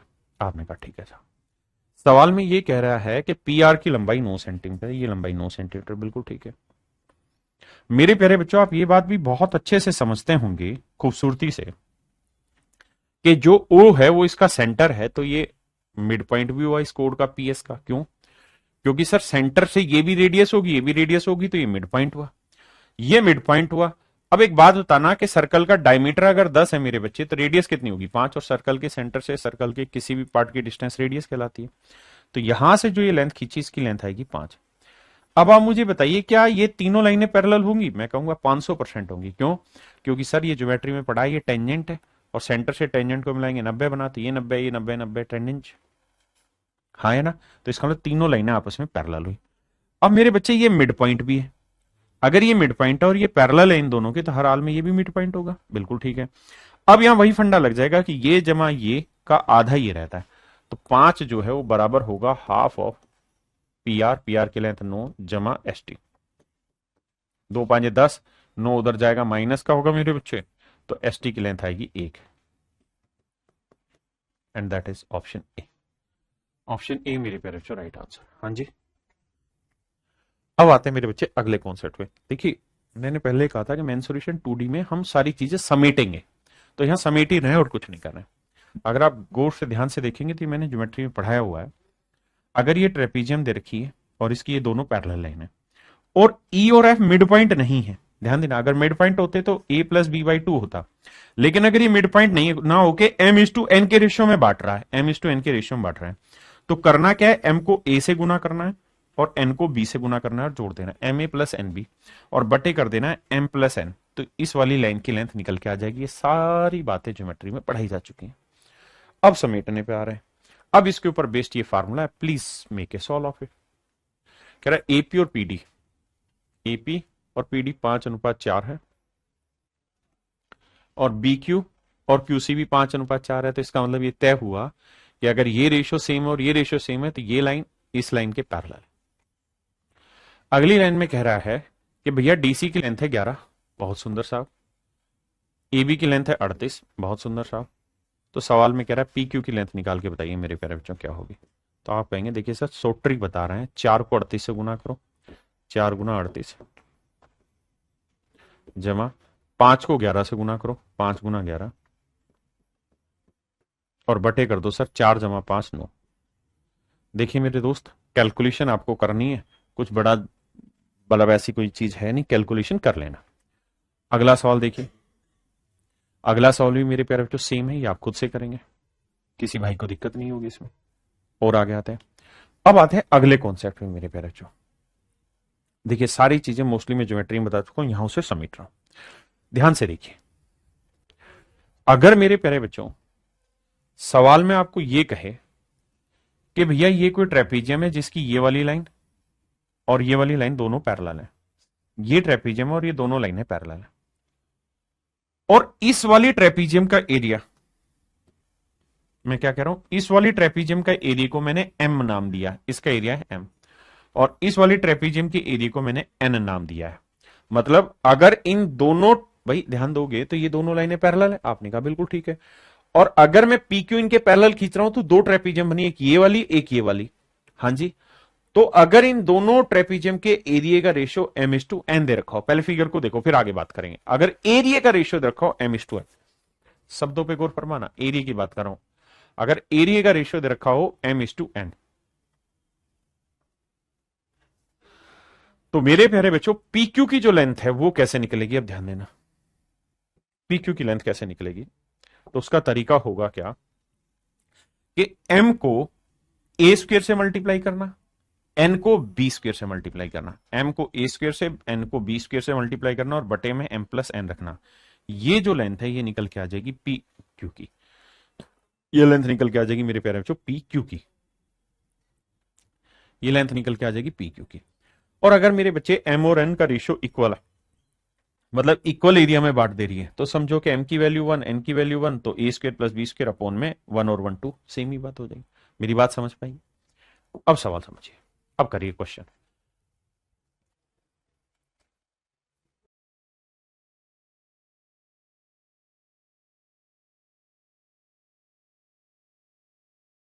देखिए मेरे बच्चे, एबीसीडी एक समलम चतुर्भुज है जिसमें ए बी डी सी के पैरेलल है, पी क्यू इसके समांतर है, यानी तीनों ही लाइनें आपस में पैरेलल है मेरे बच्चे। पहली बात। अगली बात ये कह रहा है कि सी डी की लेंथ है 9, बहुत सुंदर। ए बी की लेंथ है 13, बहुत सुंदर। कहता है पी क्यू जो है इसे दो इक्वल एरिया में बांटती है, दो इक्वल एरिया में बांटती है। ध्यान से सुनेंगे समझेंगे तो पता चलेगा, दो बराबर क्षेत्रफलों में बांटती, यानी दो इक्वल एरिया में बांटती मेरे प्यारे। यानी ये एरिया एक है तो ये एरिया भी एक होगा। ध्यान देना, ये साइड का रेशियो नहीं, एरिया का रेशियो। तो अब हमसे पूछ रहा है पीक्यू की लेंथ बताइए। मेरे प्यारे बच्चों, मैंने आपको लेंथ का तरीका बताया क्या कि भाई इस वाले एरिया को इसके वर्ग से गुना करो, तो 1 गुना 13 का वर्ग जमा इस वाले एरिया को इसके वर्ग से गुना करो, 1 गुना 9 का वर्ग, और बटे में ये जमा ये 1 जमा 1। अब मेरे प्यारे बच्चों, इतनी बात अगर आप मेरी बात समझ गए हैं तो हमें देखना है कि भाई 13 का वर्ग कितना होता है 169, और 9 का वर्ग कितना होता है 81। जोड़ते हैं 9 और 1 10, 8 से 14 और 1 15, और 9 और 1 10, 8 से 14 और 1 15, 5 साल 1 1 और 1 2, 250। ये आया मेरे प्यारे बच्चों 250, और नीचे है मेरे बेटे 1 और 1 2, 2 से इसे काटेंगे आएगा 125। 125 का अगर लिखना चाहे तो 25 5 125, यानी ये आ जाएगा 5√5। यानी मेरे प्यारे बच्चों पी क्यू की जो लेंथ निकल के आएगी वो 5√5 सेंटीमीटर आएगी। क्या आप सहमत है? Do you have any problem? हाँ जी, विश्वजीत सिंह जी 500% करवा दूंगा। विश्वजीत भाई कह रहा है कि सर बस अर्थमेटिक मैथ स्ट्रॉन्ग करवा दीजिए, जरूर करवाऊंगा। सवाल में कह रहा है कि भाई ई एफ सी डी का एरिया 1 है, मैं गोले में डाल रहा हूं मतलब एरिया, और ए बी सी डी का area, A B C D का एरिया है 4। ध्यान देना, ये पूरा एरिया है 4, पूरा एरिया 4 है। ई एफ सी डी का एरिया 1 है, तो एरिया कितना बना 3। ये तो था मेरे बच्चे एरिया का रेशो। तीनों लाइनें पैरेलल है। कहता है ए बी की लेंथ है 20, बहुत सुंदर। सी डी की लेंथ है मेरे प्यारे बच्चों 10, बहुत सुंदर। कह रहा है ई एफ की लेंथ बताइए। करना क्या है, एक को इसके वर्ग से गुना करना। अब डायरेक्ट करूंगा, एक या चलो लिख देता हूं 1 गुना 20 का वर्ग जमा 3 को इसके वर्ग से गुना 3 गुना 10 का वर्ग बटे में 1 जमा 3। थोड़ा फास्ट कर लें कहें तो कैसे, 20 का वर्ग 400, 10 का वर्ग 100, 100 300, 400 300 700, 700 बटे 4। तो मेरे बच्चे 700 में लिख देता हूं, चलो 700 बटे 4। अब आप शायद ये बात जानते होंगे कि भैया 700 को 7 गुना 100 लिखेंगे, 100 का वर्गमूल आएगा 10, अंदर बचा √7, और 4 का वर्गमूल आएगा 2, 2 2 5 10। तो आंसर आया मेरे प्यारे बच्चों 5√7। आंसर आया 5√7। ये मेरा आंसर आ गया। आंसर आया मेरे बच्चे 5√7। मेरे प्यारे बच्चों, ये भी ज्योमेट्री का कॉन्सेप्ट आपको सिखाया था कि अगर किसी ट्रेपीजियम में डायगोनल खींचे जाए और अगर उन डायगोनल का मिड पॉइंट को मिलाया जाए तो जो लाइन बनेगी वो तीनों के पैरेलल, दोनों के पैरेलल होगी, और ईएफ की जो लेंथ होगी वो इन दोनों की लेंथ के डिफरेंस का आधी होगी, यानी A B minus C D बटे 2 होगा ईएफ की लेंथ, अगर डायगोनल के मिड पॉइंट मिलाए डायगोनल के। इसमें सवाल ले लिया, कह रहा है कि भैया ए बी की लेंथ है 12, ए बी और सी डी पैरेलल है बाबू। ठीक है जी। सवाल में कह रहा है ए बी की लेंथ है 12, डीसी की लेंथ है 7.2। कहता है अगर इनके डायगोनल के मिड पॉइंट को मिलाया जाए,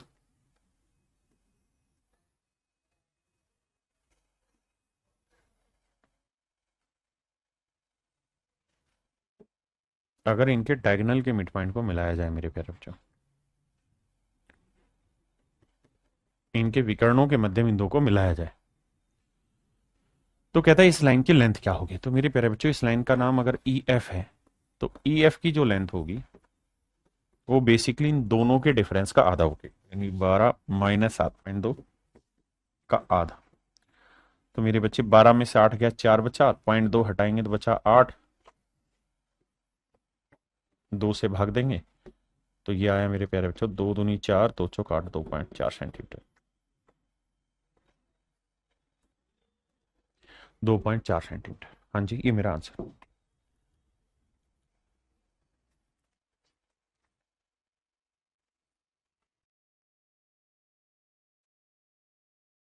देखिए मेरे भाई, सवाल में कह रहा है ABCD is a trapezium, P and Q are the mid points of diagonal BD and AC. अब कह रहा है A B and P Q, A B की लेंथ है मेरे बाबू 4 और पी क्यू की लेंथ है 3। तो कह रहा है डीसी की लेंथ बताओ। तो मेरे बच्चे पी क्यू की लेंथ का जो फंडा होगा वो होगा डीसी माइनस ए बी बटा 2। अब पी क्यू की लेंथ है 3, डीसी का लेंथ हमको निकालना है बबुआ, ए बी का लेंथ है 4 बटा 2। तो भैया 3 दूनी 6, 6 में 4 जोड़ा 10, तो डीसी की लेंथ आएगी मेरे प्यारे बच्चों 10 सेंटीमीटर। ये मेरा राइट आंसर होगा मेरे। तो मेरे प्यारे बच्चों हमारा ऑप्शन डी जो होगा वो राइट आंसर होगा। हाँ जी।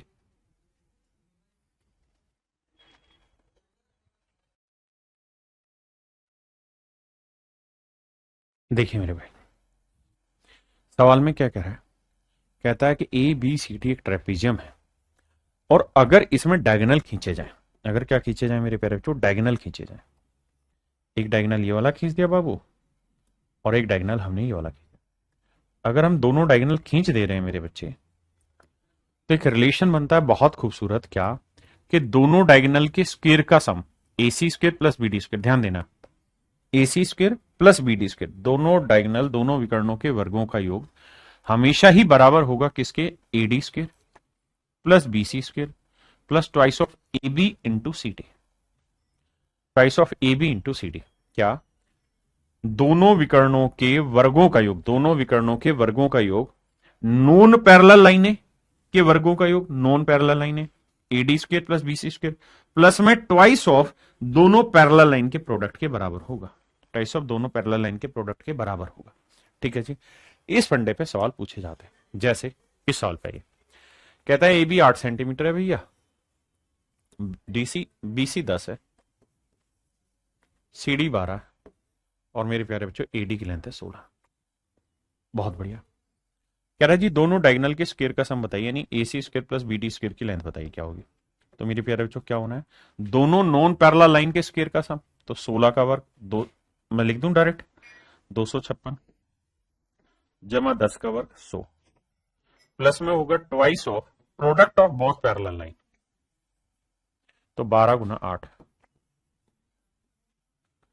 अब देखिए मेरे बच्चे जोड़ेंगे तो आएगा 356,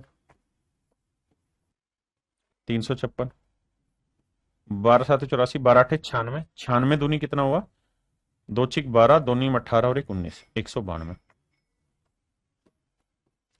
तो 6 और 2 8, 9 और 5 14 का चौका हसल 1, 3 और 1 4 और 1 5, 548 मेरे प्यारे बच्चों मेरा आंसर है। 6 और 2 8, 9 और 5 14 का चौको हसल 1, 3 और 1 4 1 5, 548 मेरा राइट आंसर है मेरे प्यारे बच्चों।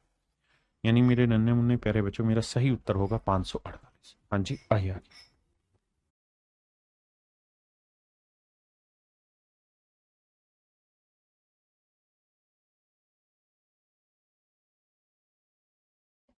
देखिए मेरे बच्चे, सवाल में कह रहा है भाई ए बी सी डी एक समलंब चतुर्भुज है, चतुर्भुज के विकर्णों के वर्गों का योग ज्ञात करिए।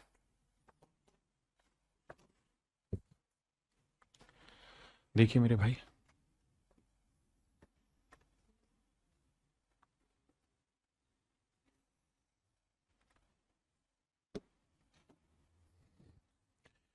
कहता है ए बी सी डी एक समलम चतुर्भुज है, चतुर्भुज के विकर्णों के वर्गों का योग ज्ञात करिए। A c square plus b d square बराबर किसके होगा मेरे बच्चे? दोनों नॉन पैरेलल साइड्स के स्क्वायर का सम 5 का वर्ग 25 जमा 4 का वर्ग 16 जमा में ट्वाइस ऑफ दोनों पैरेलल लाइन की प्रोडक्ट के बराबर, तो 12 गुना 6। देखिए मेरे बच्चे, 25 जमा 16 कितना हो गया भैया? 41। और 12 छिक 72 दूनी कितना हो गया? 144। 4 और 1 5, 4 4 8, 185। 185 मेरे प्यारे बच्चों मेरा राइट आंसर। हाँ है ना? अब आते हैं आगे।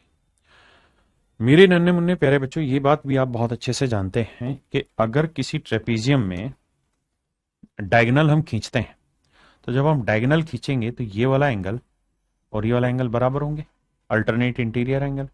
ऐसे ही ये वाला कोण और मेरे प्यारे बच्चों ये वाला कोण भी आपस में बराबर होगा, अल्टरनेट इंटीरियर एंगल। एकांतर अंतः खंड के कोण। आपने कहा जी बिल्कुल ठीक है। तो मेरे प्यारे बच्चों दोनों एंगल बराबर होंगे, तो इसका मतलब ये ट्रायंगल और ये ट्रायंगल दोनों ही आपस में सिमिलर हो गई, समरूप हो गई।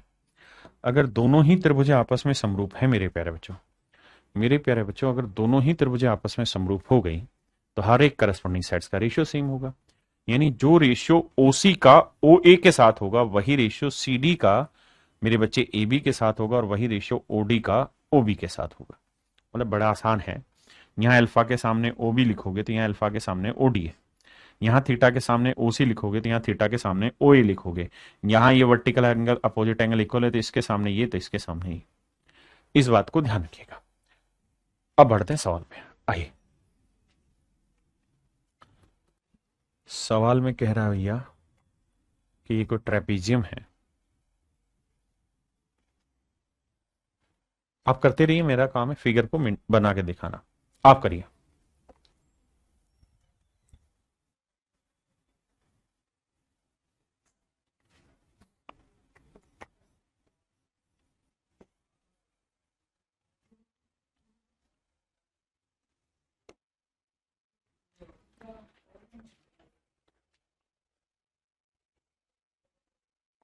सवाल में पढ़िए ध्यान से, इंग्लिश में पढ़ते हैं फिर समझेंगे हिंदी में।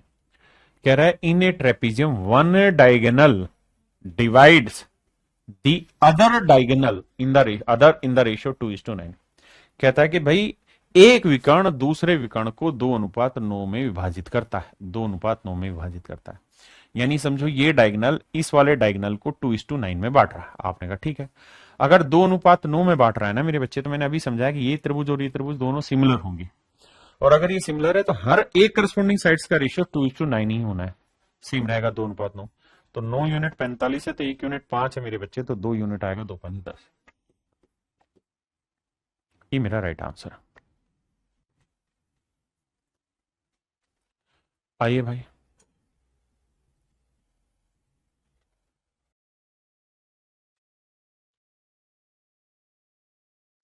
देखिए मेरे प्यारे बच्चों, सवाल में कह रहा है एबीसीडी एक समलम चतुर्भुज जिसमें ए बी और डी सी आपस में पैरेलल है। आपने कहा जी ओके, रिपोर्ट है। अब कहता है एपी की लेंथ है 3x-1।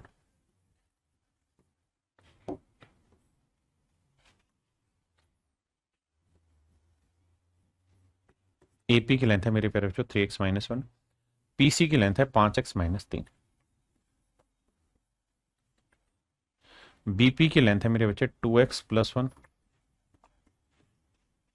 और पीडी की लेंथ है 6x-1, 6x-5। ऐसा मैं नहीं सवाल कह रहा, तो कह रहा है डीबी की लेंथ बताइए क्या होगी। मेरे प्यारे बच्चों, आप ये बात खूबसूरती से समझते हैं कि ये वाला एंगल इसके बराबर होता है और ये वाला एंगल इसके बराबर होता है, और चूंकि ये दोनों ही सिमिलर ट्रायंगल होगी तो हर एक की करस्पॉन्डिंग साइड्स का रेशियो सेम होना है। तो यहां सिंगल एंगल के सामने 2x+1 है,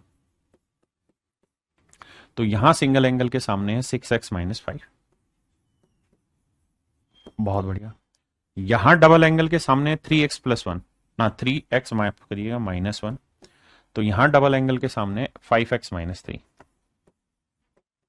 अब भैया क्रॉस मल्टीप्लाई कराएंगे, तो देखो 2x प्लस 1 को इससे गुना करोगे,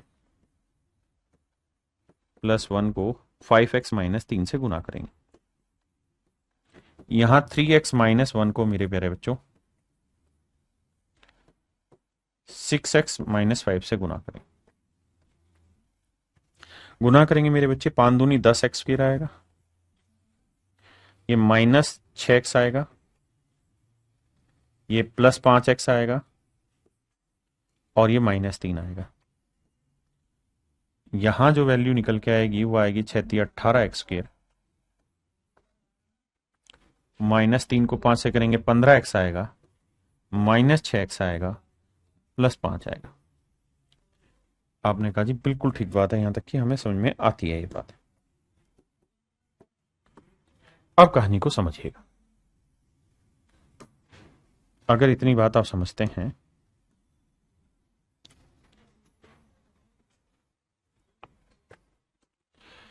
अब जरा ध्यान दीजिए मेरे प्यारे बच्चों, यहां है 18x स्क्वायर, यहां है 10x स्क्वायर, यहां 18x स्क्वायर है, यहां 10x स्क्वायर, तो घटाओगे क्या बचेगा 8x स्क्वायर। मैं उधर ले जा रहा हूं सबको, ठीक है जी। यहां 6 में से 5 गया, माइनस x बचा, यहां 15 और 6 21, माइनस 21x है, यहां माइनस x बचा, इधर जाएगा तो प्लस का होगा, 21 में से घटाया तो माइनस 20x आया। यहां 5 है, माइनस 3 उधर जाएगा, प्लस का होगा तो 8 आएगा, बराबर 0। पूरे में से मेरे प्यारे बच्चों क्या कॉमन आ रहा है, 4 कॉमन आ रहा है, तो 2x फिर आया, माइनस 5x आया, और प्लस में 2 है।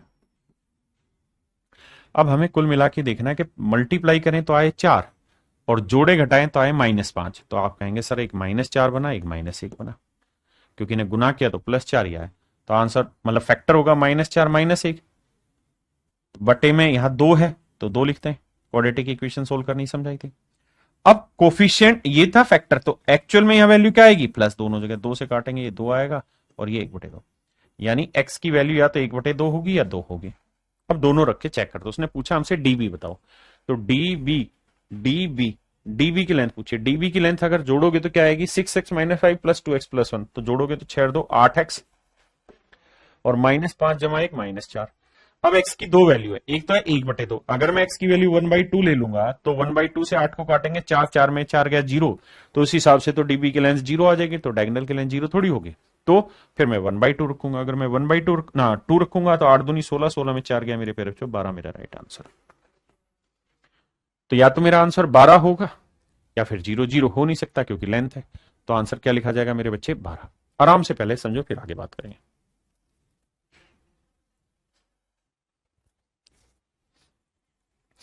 अब मेरे प्यारे बच्चों हम बात करते हैं कि इसी सवाल को अगर सर पेपर में उड़ाना हो तो कैसे किया जाए।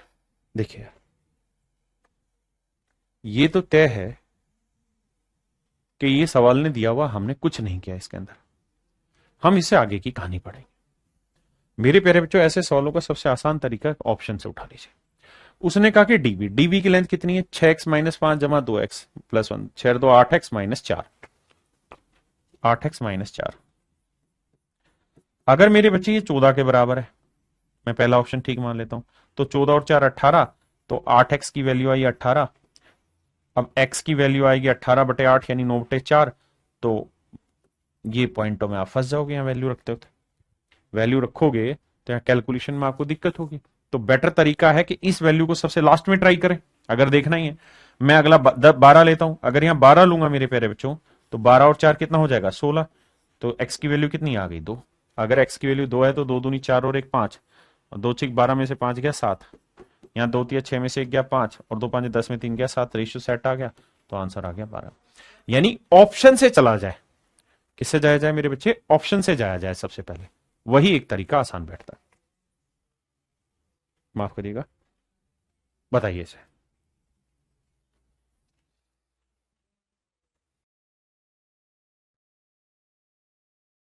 देखिए मेरे बच्चे, कहता है इन्हें trapezium ABCD, AB is parallel to DC. कहता है एक ट्रेपीजियम है एबीसीडी जिसमें एबी डीसी के पैरेलल है, मान लीजिए बात। अब आगे कहता है DC is twice of AB, DC की लेंथ एबी का डबल है, यानी ये लेंथ 1 है तो ये लेंथ 2 है। ऐसा मैं नहीं सवाल कह रहा, EF is drawn parallel to AB and AD at F and BC at E such that BE बटे EC 3/4 है, BE बटे EC 3/4 है। बस ये 1-2 को एक्चुअल मत समझना, ये समझना रेशियो दे रखा है और ये भी रेशियो है 3:4। Diagonal DB intersect EF at O, कहता है ये यहां पे O पे काट रहा है। To find the relation, sorry माफ करिए, देन फाइंड द रिलेशन, सवाल में कह रहा है then find the relation between EF and AB। तो कहता है EF और AB के बीच में संबंध बताना है, क्या होगा है? तो यार इसमें इसकी जरूरत कहां पड़ी? हम सवाल तो गलत नहीं पढ़ रहे हैं कुछ। इन ए trapezium ABCD, AB is parallel to DC, DC is twice of AB, it is okay, EF drawn parallel to AB, cuts AD at E, AD at F and BC at E such that BE बटे EC 3/4 है। Diagonal DB cuts EF at O, then find the relation between FE and AB। बस तरीके, बहुत ही आसान सवाल है, इसमें diagonal की जरूरत ही नहीं, करो भाई। देखिए यार बेहद आसान सवाल है, बेवकूफ बना रखा और कुछ नहीं।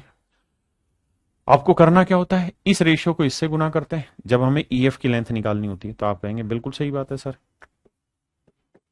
तो 4 को x से गुना करेंगे तो 4x आया, इस 3 को इससे 2x से गुना करना है तो 3 को 2 से गुना करेंगे 6x आया, बटे में आया 3 जमा 4 7, 3 जमा 4 7, तो यह आया 10x बटे 7, 10x बटे 7। अब हमसे सवाल में यह कह रहा है कि भैया AB और EF में रिलेशन बताओ। तो मेरे बच्चे AB और EF में मुझे रिलेशन बताना है, क्या होगा? तो आप ये बताओ कि AB की लेंथ क्या है, तो आप कहेंगे x, यानी EF जो था वो बराबर है 10x बटे 7, 10 बटे 7x, और x की लेंथ थी AB। आपने कहा ठीक है, तो बस 7 को यहां गुना कर दो, तो 7 इंटू EF, 7 इंटू EF बराबर है 10 इंटू AB। आप कहें ठीक है, तो कह रहे हैं sir 7 into EF 10 into AB। Option B मेरे प्यारे बच्चों राइट और करेक्ट आंसर। अभिषेक कुमार बाबू एक बार आंसर किया करें, पिंटू कुमार बहुत बढ़िया। देखिए मेरे बच्चे अगले कॉन्सेप्ट को सीखते हैं। आइए मेरे प्यारे बच्चों, अब हम सीखने जा रहे हैं ट्रेपीजियम का अगला कॉन्सेप्ट। अगला कॉन्सेप्ट ये कहता है क्या कि अगर किसी ट्रेपीजियम में दोनों पैरेलल लाइन के बीच की डिस्टेंस आपको दे रखी हो, दोनों पैरेलल लाइन के बीच की डिस्टेंस आपको दे रखी हो, और दोनों पैरेलल लाइन की लेंथ भी आपको दे रखी है, लेट्स से ये लेंथ A है, ये लेंथ B है, दोनों पैरेलल लाइन की लेंथ भी दे रखी है और दोनों पैरेलल लाइन के बीच की परपेंडिकुलर डिस्टेंस भी दे रखी है, तो ट्रेपीजियम का जो एरिया है मेरे प्यारे बच्चों वो होगा क्या, half into A plus B into में H, यानी हाफ इंटू बोथ ना, half into sum of both parallel line plus ना इंटू में perpendicular distance between both parallel line. ये हो जाता है मेरे प्यारे बच्चों ट्रेपीजियम के एरिया का सूत्र। बताइए ये 20 सेंटीमीटर, ये 25 सेंटीमीटर, कहता है इनके बीच की जो लंबवत दूरी है वो मेरे प्यारे बच्चों 18 सेंटीमीटर है। सवाल में कह रहा है कि इसका क्षेत्रफल ज्ञात करिए। तो मेरे नन्हे मुन्ने प्यारे बच्चों इसका जो एरिया होगा वो होगा half into sum of both parallel line, 20 plus 25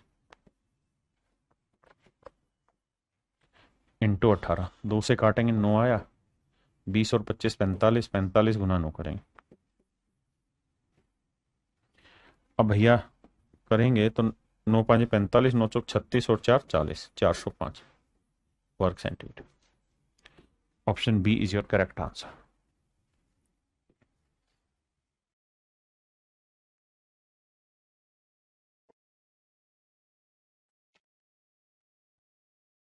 देखिए मेरे भाई सवाल में कह रहा था area of a trapezium is this, its parallel side at this and this. कहता है इसकी पैरेलल साइड्स की लेंथ 30 सेंटीमीटर और 28 सेंटीमीटर है। दोनों पैरेलल लाइन के बीच की परपेंडिकुलर डिस्टेंस को h मान ले रहे हैं, x दे रखा है उसने लेंथ। तो कह रहा है x की वैल्यू बताओ। तो भैया फार्मूला होगा half into sum of both parallel line, तो 30 और 28 को जोड़ेंगे तो आएगा 58, इंटू में प्रोडक्ट ऑफ, ना इंटू में प्रोडक्ट ऑफ, मतलब into perpendicular distance between both parallel line वो एक्स, और ये एरिया बराबर दे रखा है 580 के। तो देखिए मेरे बाबू कितना आसान हो गया, 58 से 58 उड़ा, एक्स की वैल्यू 10 दूनी 20 आ गई। ऑप्शन है बी आ रहा है, क्या करें, ऑप्शन बी मेरा राइट आंसर।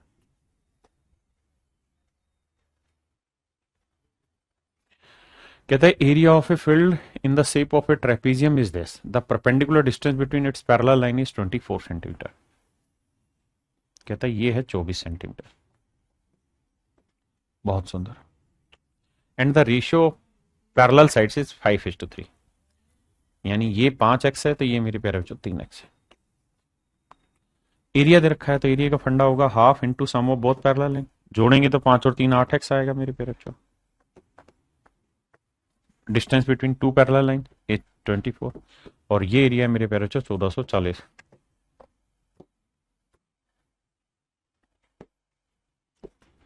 अब 12 से काटेंगे मेरे भाई, 12 12 144, जीरो आया।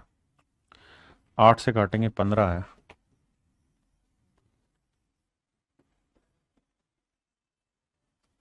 अब कह रहा है सबसे बड़ी भुजा की लंबाई याद करिए, 5x, तो 15 5 75 सेंटीमीटर।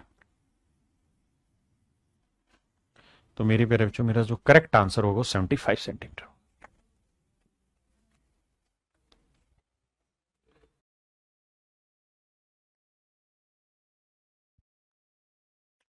देखिए बाबू ध्यान से, सवाल में कह रहा है a farmer land is in the shape of a trapezium which has its parallel side measuring this yard and this yard.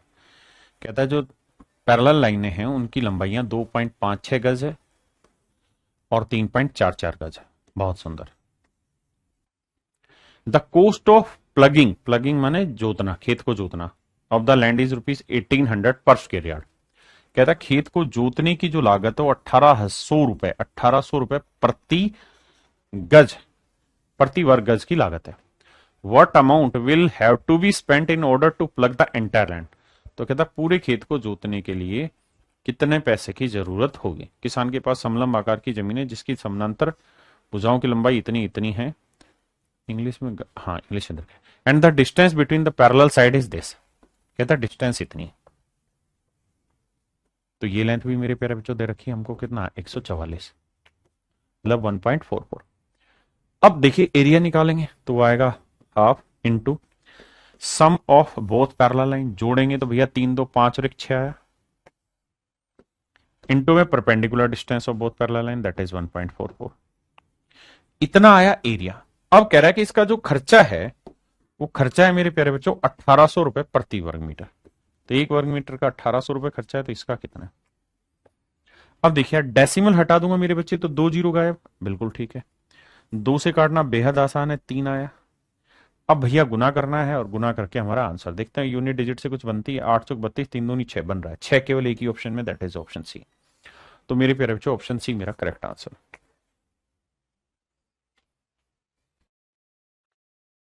देखिए मेरे भाई सवाल को, सवाल में कह रहे हैं trapezium ABCD, AB and CD are parallel, ABCD, AB and CD are parallel, E and F are the mid points. देखिए मेरे बच्चे E और F दोनों मिड पॉइंट है। अगर मेरे प्यारे बच्चों E और F दोनों मिड पॉइंट है तो ये तय है कि ये लेंथ हमारे पास 8 है, ये लेंथ 11 है, तो मिड पॉइंट को मिलाएंगे तो ये लेंथ क्या होगी, इन दोनों की जोड़ के आधी, 11 और 8 19, 19 का आधा कितना होगा भाई, 20 का आधा 10, 19 का 9.5, तो ये लेंथ होगी 9.5। अब मेरे बच्चे एक बात बताइए, क्या कि हम इस बात को बड़ी खूबसूरती से जान सकते हैं कि सर अगर ये मिड पॉइंट है तो जितनी परपेंडिकुलर डिस्टेंस इन दोनों पैरेलल लाइन की होगी ना, उतनी ही परपेंडिकुलर डिस्टेंस इन दोनों पैरेलल लाइन की भी होगी। क्या अगर मेरे प्यारे बच्चों ये लाइन इन दोनों लाइनों के पैरेलल है तो जितनी परपेंडिकुलर डिस्टेंस इसकी होगी उतनी ही परपेंडिकुलर डिस्टेंस इसकी होगी। अब मेरे प्यारे बच्चों मुझे क्या करना है, दोनों का एरिया डिफाइन करना है। तो इसका पहले वाले का एरिया क्या हो जाएगा, half into sum of both parallel line. तो 9.5 जमा 8 करेंगे तो 9 8 17.5 गुना हाइट हो गई h। इसका एरिया निकालेंगे तो हाफ इंटू में सम ऑफ बहुत पैरेलल लाइन, तो 11 जमा 9.5, 11 और 9 20.5 इनटू में परपेंडिकुलर डिस्टेंस एच ही रहेगी क्योंकि मिड पॉइंट है। अब मेरे बेटे कटिंग चलेगी, एच से एच गया, हाफ से हाफ गया, डेसिमल से डेसिमल गया, 5 से कट रहा है, 5 3 15, 5 5 25, 5 चौक 20, 5 एकम 5 41। तो मेरे प्यारे बच्चों आंसर है 35/41। आंसर आया मेरे प्यारे बच्चों 35/41। आंसर आया मेरे भाई 35/41।